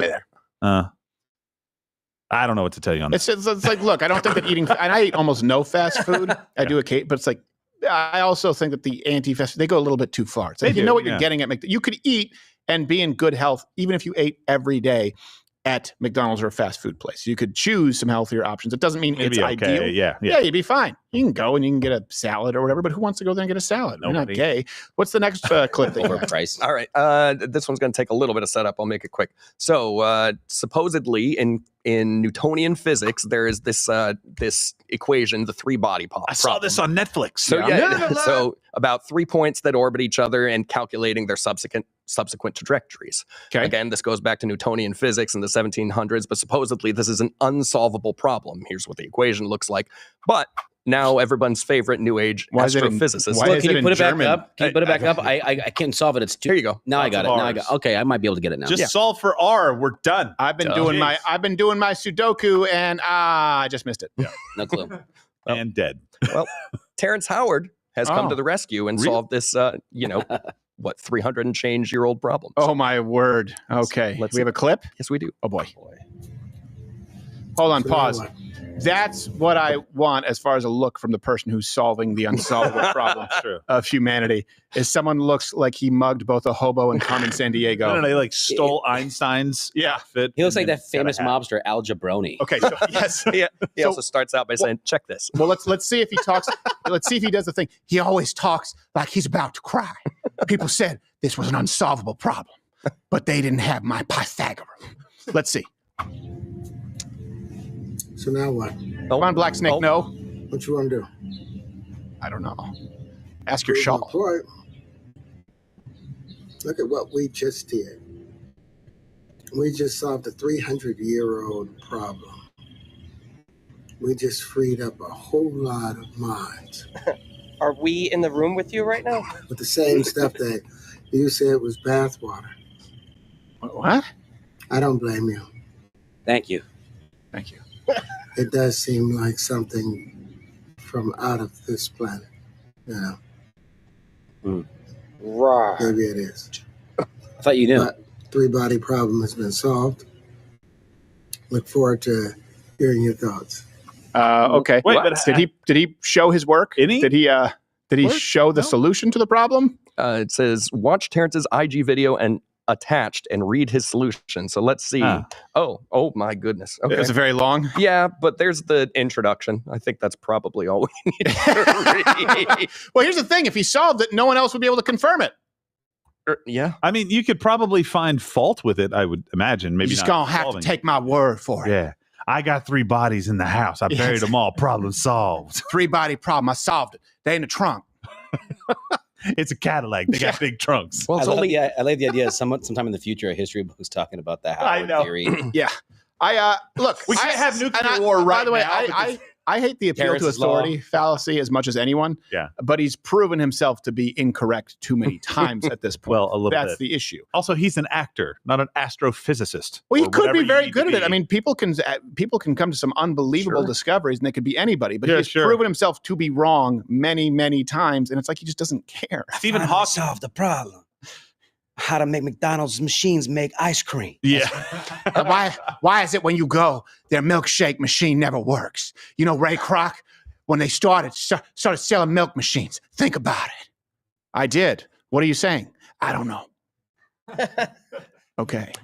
I found the conclusion. Oh, what is it? This is easy to understand. Okay. The incorporation of linchpin geometry, Tetrian bifurcation constraints, and Howard comma corrections resolves the fundamental challenges of the 3-body problem. Oh, he added his own thing? Howard, comma corrections? Exactly. Apparently. Key word there being Howard, comma corrections. Simulations. See, I put the commas where I wanted them. And then it worked. And then the answer is 4. Oh my goodness. Look, you only need 3 things to solve this problem. The concept of gravity, the force velocity curve, and the Crowder economics model. That just changes all the others. You mind sharing that with me? Yeah, you can buy it. Yeah. $39.99 Yeah, you got to do what I say. at Borders Books. They don't exist anymore. Also, I hope we didn't free up a whole lot of minds. I'm not sure what the application of the 3-body problem solution is, but I'm sure maybe I feel would relieved, blow your to be mind. honest. But I don't know how many minds are thinking on that one. Probably a few. Here's the thing, and you'll see people on the left say, and I've seen people say this, like, this is the problem with modern social media is the misinformation. But okay, this is going to be refuted really quickly. Right? So people are going to come out and say, this is true, this is incorrect. They're going to poke holes in, again, assuming that it's, maybe he's right. I don't know. Just the comma movement thing done false. Yeah. But I want him to be able to say it. That. No, you can't disprove that. Because it's his, It's his. It's the CNN guy that had his own polls that we just tore to shreds. Well, I know, it's trademarked, but the point is you can't refute it. This is something he made up. But I would much rather have a world where someone like him can speak freely and then people can rebut it freely. My bigger concern is, let's just say you have someone like a Terrence Howard, who, by the way, is the head of a network. And we've had those kinds of situations. Mm-hmm. That's the issue, is the concern with centralized power. Is it silly? Sure. Do I think the guy is maybe a little bit, he's off his nut a mile and a half? Yeah. Sure. It doesn't seem like he's dangerous, and he has the right to speak, and he has the right to be wrong, and other people have the right to call him out as being wrong. And that video should not be removed from anything. No, of course not. I think it's total horse mess. Yeah. But that doesn't mean he has to be taken off. He also looks like every single magazine ad I've seen with like the cigar, the cigar company owners in the fields. Like, that's a good tobacco leaf. Yeah. You know, and they have their little hat. Also, just solved the 3-body problem. Yeah, that's right. Really? Wow, make that one a corojo. There you go. I don't know why they sound Mexican. The solution to the 3-body problem is a 4th body. Let's get more guys out here. That's right. Pick these leaves faster. I'm MS-13, but I'm also OCD. I can't have odd numbers. Oh, even, bro. It's also a prime number. Did you think about that? That's right. Oh, no. Hey, what's the square root of, I don't know, the guy who knew it, I killed him. That's not that. All right. Well, you know what? Actually, we were going to do Stallone or Coach, but I think we can probably run that tomorrow. Let's grab some. Some chats. And then we didn't tell you yesterday, but of course, those of you right here in Rumble Premium are going to send you over to Tim Pool and then Jeremy at the quartering. Oh, sorry, Tim Pool, and I believe Russell Brand, Jeremy at the quartering, Viva Fry. So the lineup is expanding, and many new applications with resumes now. Yeah. A lot of the naysayers who's, all right, you can't go off YouTube. And they're like, hey, you got room for one more, Doc? No. Let's grab some chats. All right. First chat from Mariano Alvarez. Question for Crowder. With judges overstepping to halt Trump admin, should Trump continue regardless while this gets sorted out? Do the pros outweigh the fake news cons? Well, Biden did that, former VP Biden. In this case, well, in one of the cases, it kind of solved itself because the flight was over international waters. That's a good question. I go back and forth on it. I'm not going to lie to you. I go back and forth because I believe in rule of law, but when the law is applied selectively and you have people who are perverting the law in order to halt the will of the people, I don't know. You get pretty close to civil war time if judges keep doing this. That is my primary concern. Yeah, and we're seeing stuff like this play out in Brazil. So I think a very fair thing to say, if you were the Trump administration, is to say, okay, there's an injunction on this. There has to be, and this has to come down from, I don't know if it's Justice Roberts, it has to be passed in Congress. If this is maybe an amendment, I have no idea how this mechanism gets put in place. You got a month. Yeah. You've got a month. An injunction cannot be something that is used to stall something till I'm gone. You can't do that for the president, because effectively you've just neutered the president of the United States, and all it takes is one district judge. That's not how we set this thing up. That wasn't the agreement. So, okay, you don't like this? You got a month. You got 2 months. Whatever the time frame is, it's very limited. Then otherwise, I think you're right. Otherwise, it's like, well, we can just tie this up in court for a couple of years and then we're on to the next guy. I think court should be framed. It should be framed as far as priority with obviously anything that's a danger, if we're talking about criminal courts, first. And then I think that cases should be addressed if there's a specific time-sensitive table that has been set. I mean, you see this, for example, you see it across this country, and in a lot of cases in divorce court, you see it where someone files for divorce years before alimony kicks in. They drag it out. Now, technically, they wouldn't be entitled. But then, depending on the judge, all of a sudden someone has forced a guy into a junior suite, and I know someone where this happened, into a junior suite apartment while he saves his money, and it got dragged past the point of alimony like 2 years later. I think that those should be seen first if they're going, okay, this was filed, or some kind of a note needs to be put so that timetable doesn't negatively affect the one party playing by the rules. That's the problem. Is you have one party playing by the rules, following the law, and it's used to harm them from someone who is knowingly subverting the law. Now you no longer have rule of law, and I think we find ourselves there right now. Yeah, we should have the theory of innocent until proven guilty, even in this. You know, you want to you have a problem with something, you don't get to pause it. You just get to go, hey, until I can prove this is actually illegal. There you go.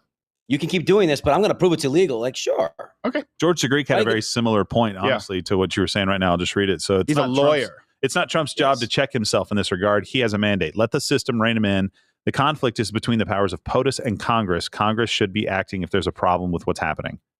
So, yeah, they should be acting. But I also agree with Josh, where it's like you shouldn't just be able to step in and go like, nah, I'm going to stop this. Yeah, if you have a problem, well, prove it. Do an investigation, prove it. Yeah. I mean, why do you get to stop it until you, I deem this as legal or unlegal? Yeah. I think you should push harder. Make it hurt. Donald Trump? Yes. Yeah. You mean just do it? I think he should just keep pushing, because this is the playbook. And I think, they're right. Like it's for them. Like if Congress has a problem with what he's doing, fine. Right. The judiciary has a problem with what he's doing. I don't think she should be able to stop it just while they take a look at it. I think they have to prove that point.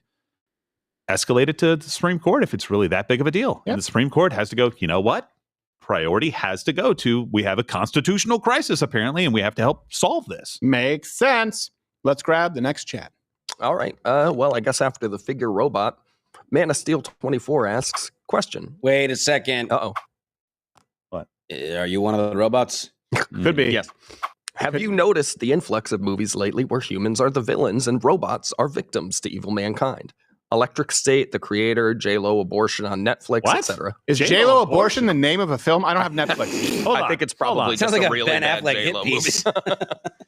J-Lo Abortion? Huh. J-Lo Creator Abortion is that thing where the robots are kind of these. Wait, are you referring to Geely? I don't think so. I don't know what that is. It was an really abortion bad. on her It's career. Atlas. It's Atlas? Oh, yeah. I didn't see it. What is it about? She wants to have an abortion and a robot's like, I can do that. Yeah, misanthropic Oh no, data I went analyst too far. You are dead. who must trust AI to save humanity. Just get your giant fat ass up on these stirrups. Num num num num num. Puerto Rican num num. You're I might not have emotions, but I have a boner. You're a pervert robot. Say it twice to make me hard. Sorry, I'm a child. Yeah, I do notice that. Actually. I don't know those films, but you see, I mean, I feel like we used to always be warned about the impending doom of robots, and now it's like, the robots are actually the good guys. And I guess I understand it because it's supposed to be like a reflection of the flaws in humanity.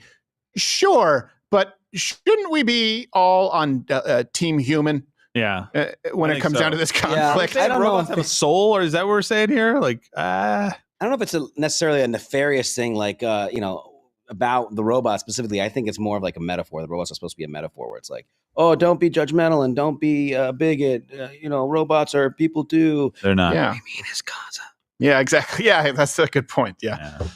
We mean to stop Asian hate. Stop robot hate. We meant Asian. Yeah. It's a little on the nose, don't you think? I have some rewrites. Will Smith is the star. Wait, we have to recast. Look, I've said this like with AI. I don't know that it's. I think we've had plenty of people, by the way, who have their timetable is already up that AI was supposed to destroy the world like a year and a half ago, and then certainly 6 months ago, and then 4 months ago. It has to become self-aware. Yeah, I think there's a difference between automation and AI, and I think that some of these things can be used as tools. Certainly not there yet, as far as at the point of overtaking humanity. But if it does come to that, I would expect funny enough, the secular humanists, the left, right, and they're just choosing that in the face of the alternative, which is God and being created in the image of God, right? They're just secular humanists. They would be the first ones to ally themselves with the robots. That would be my guess. I would be willing to bet that the same people who are mistrustful of everything from the CDC to Ivy League schools to the Department of Misinformation to the WHO to Congress, right? I believe that those same skeptics who may sometimes veer into the far too conspiratorial would be very skeptical of robots who come in peace. That would be my guess. I'm skeptical of that. I mean, I think it's normal to be skeptical of robots who come in peace. Yeah, exactly. Like, no one who says they come in peace are coming in peace. Exactly. If that's the first thing that's like, I come in peace. Are you sure about that? Yes? Cannot compute. You didn't sound sure with that. I'm sorry, I'm a robot, so my phrases sound like questions. You'll be the first to be turned into batteries. Yes, I would. Not alkaline. Lithium. I said lithium or bust. Let's grab another. Sebring NY asks, do you think we'll have a summer of love this summer? No. Good. And you're kind of seeing it with Tesla's stuff, but yeah, I don't know. There'd have to be, I don't know, there'd have to be another event. It's the left isn't like, in other words, when they're trying to say these are protests and they try and downplay the Tesla burn, the average American, even people who maybe voted for Democrats, are going, this is why you lose. Yeah. No. And you know what? I want a culture. We did a whole segment on this, the return of the vigilante, right? Dirty Harry, Death Wish. That's because we had an unbelievable crime wave in the 70s. And they created, that culture created these anti-heroes. And for example, what was his name? The guy on the train, was it Berkowitz? Penny? No. Back in the day, was it Berkowitz, or was he the one who talked to the dog? Berkowitz sounds like the guy who talked to a dog. I'm trying to remember who was the guy who shot them on the L train. Oh, Bernie Getz. Bernie Getz. Berkowitz was the one who claimed there was a demonic dog and then said that was all made up. That's right. Bernie Getz. Shih Tzu. Berkowitz, Bernie Getz, where the media was very surprised that he was basically considered a hero to a lot of New Yorkers, that he certainly wasn't as reviled as they thought. I think you're going to see that now, where I think if there's a story, man shoots would-be vandal on his property over his Tesla, a lot of people are going to go, yeah, that's what you get. Oh, it's Tobey Maguire without hair. Yeah, that's true. They're going to go, that's what you get. Yeah, we've seen the burnings. We've seen, you know what? Hey, guy's protecting his house. It won't be like Black Lives Matter, where those two people in Missouri, remember the couple who they stood on their porch with guns? They were like, can you believe this? They're trying to, they were on their own porch where people were trying to storm the gate.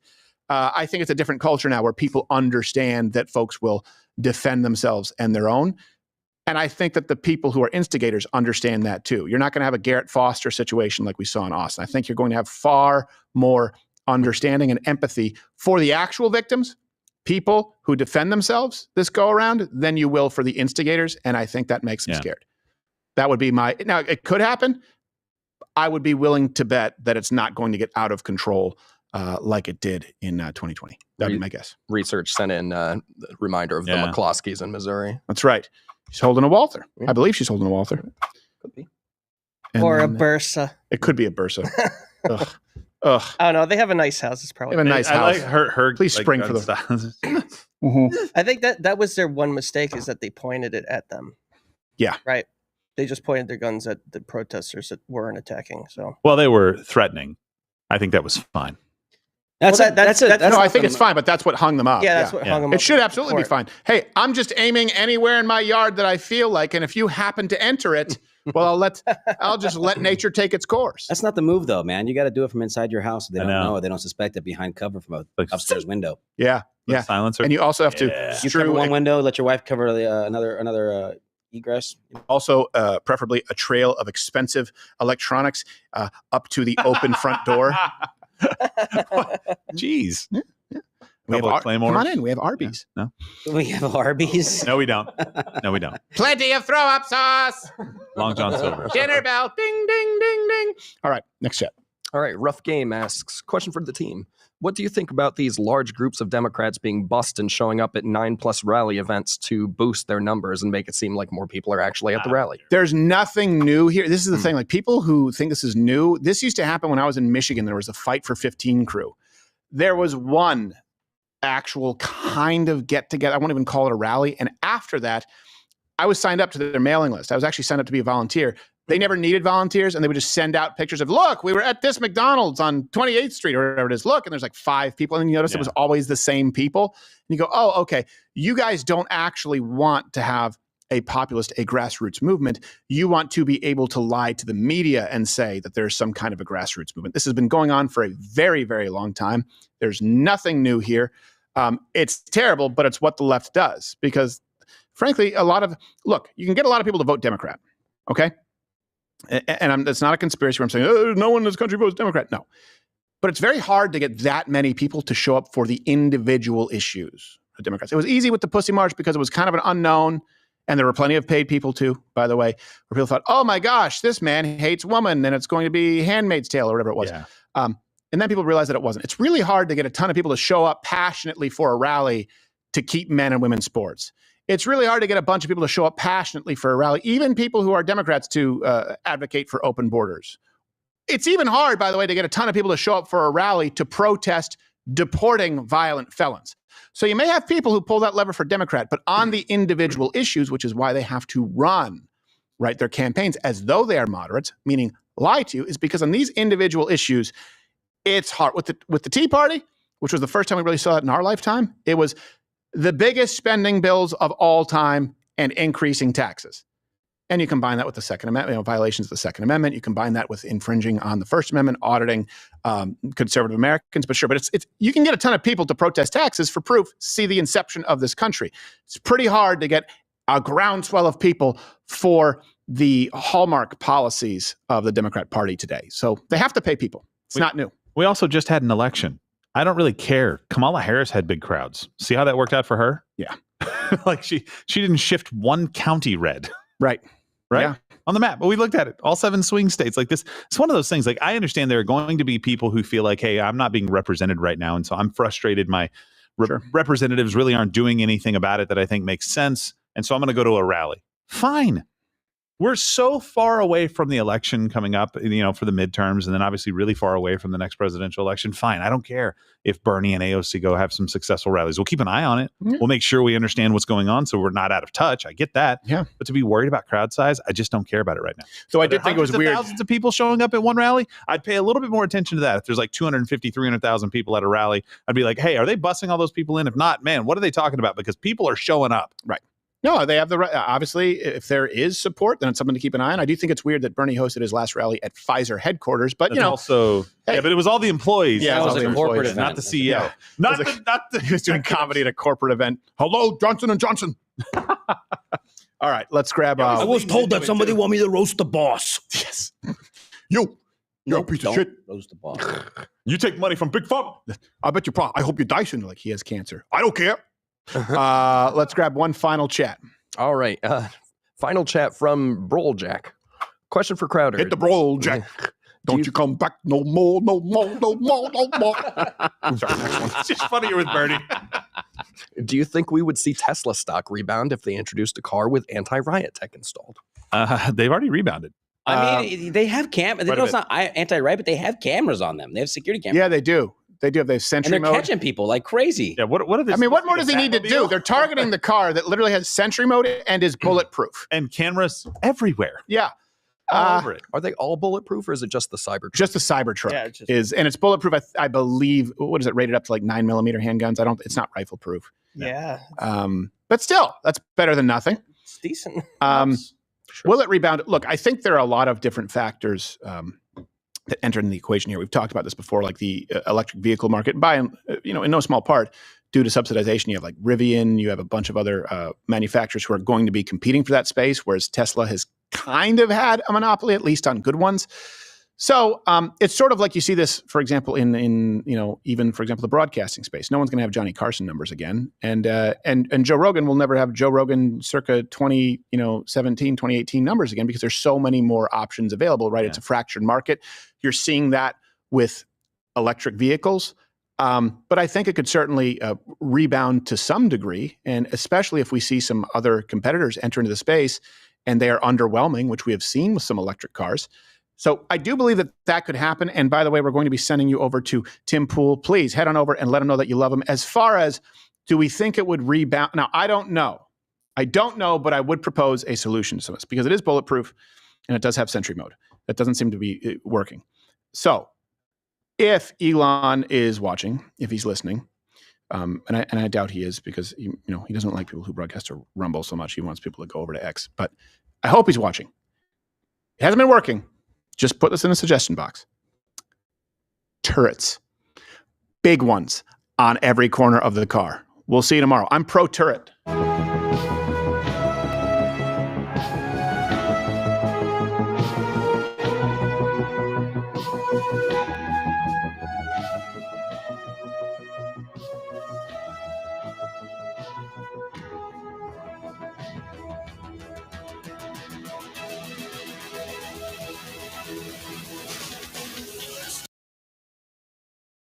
But I actually think we are likely to see violence before anything else. An arrest and a prosecution could take months, could take years. So in the meantime, as these protesters are, to be honest, largely getting away with it, someone's going to be driving in their Tesla in a state that allows guns. I mean, look at Virginia. Virginia has Loudoun County, which is fairly moderate, but a lot of blue. And you get closer to DC, you get Alexandria. You are allowed to carry arms in Virginia. You are allowed, I don't know the exact rules, so look them up. But I believe open carry is allowed. Let me double check this. Virginia open carry. Let's see. There is no law in Virginia. Gun laws in Virginia regulate the sale, possession, and use of firearms. Okay, so for long guns, you do not need a permit to purchase a handgun or a long gun. You do not need to register either. You do not need a license for either. You do not need a permit for concealed carry of a long gun. You do need one for concealed carry of a handgun. You do not need a permit for open carry of a long gun or a handgun.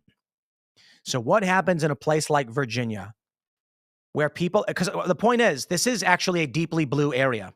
Someone's allowed to open carry a handgun without a permit. So they're going to have their holster or whatever, gun at their side, and then something happens with the Tesla, and then someone shoots someone else. What happens with one of these guys? You're allowed to drive in your car, that was my understanding. You can drive in your car, open carrying. The joke I was told that you can ride shotgun, literally, where that's where they used to be in the horse-drawn carriage. The guy sitting next to the person, driving would have the shotgun for protection. And so that's the joke. I don't know if that you can actually be brandishing the shotgun while you're driving. It's a joke, my friends. But someone might be driving and they are allowed to open carry. So they're going to have their gun on them. Not only that, but I mean, most states are going to have permit carry anyway. And what happens when someone tries to act a fool and that guy in the car freaks out and sees them raise a BB gun or whatever they have, and he just draws his weapon and fires through the window, whatever, kills that guy? Where do we go as a country when this violence escalates? And I'll say it again, even with cash going after these people, the scary thing is, what's the resolution? 6 months, maybe? They arrested several people for this. Pam Bondi says they're in jail. Do you think the left is deterred by this? These people are going on social media and calling for murder and death. They get internet points for it. So I got to tell you, my friends, I hope no, But it really does seem like this is escalating to a dangerous degree. Now, anyway, I talk about that quite a bit. So let me just get back to the core message at hand, my friends. Democrats are insane. You know, Republicans got their faults, and there's a faction of crazy Republicans. But the Republicans have an alliance right now with disaffected liberals, people who left the Democratic Party, giving Trump the popular vote win for the first time in 20 years. The Democrats want to maintain this degree of domestic terror and cheer for it like they did on The Daily Show, on Stephen Colbert's show, and Jimmy Kimmel's show. People aren't going to vote for him. How many people? Look, you know, I can cheer for the Democrats being crazy, but not this. But I'll still say, how many liberals bought Teslas 2 years ago or even a year ago? Colbert went on a show and said, I drive a Tesla. Gas prices don't affect me. He's making a joke. Maybe he doesn't really drive a Tesla. We assume he does. Liberals all bought electric cars because the cult said to. Climate change is bad. Now they're being threatened with violence and death for having Teslas.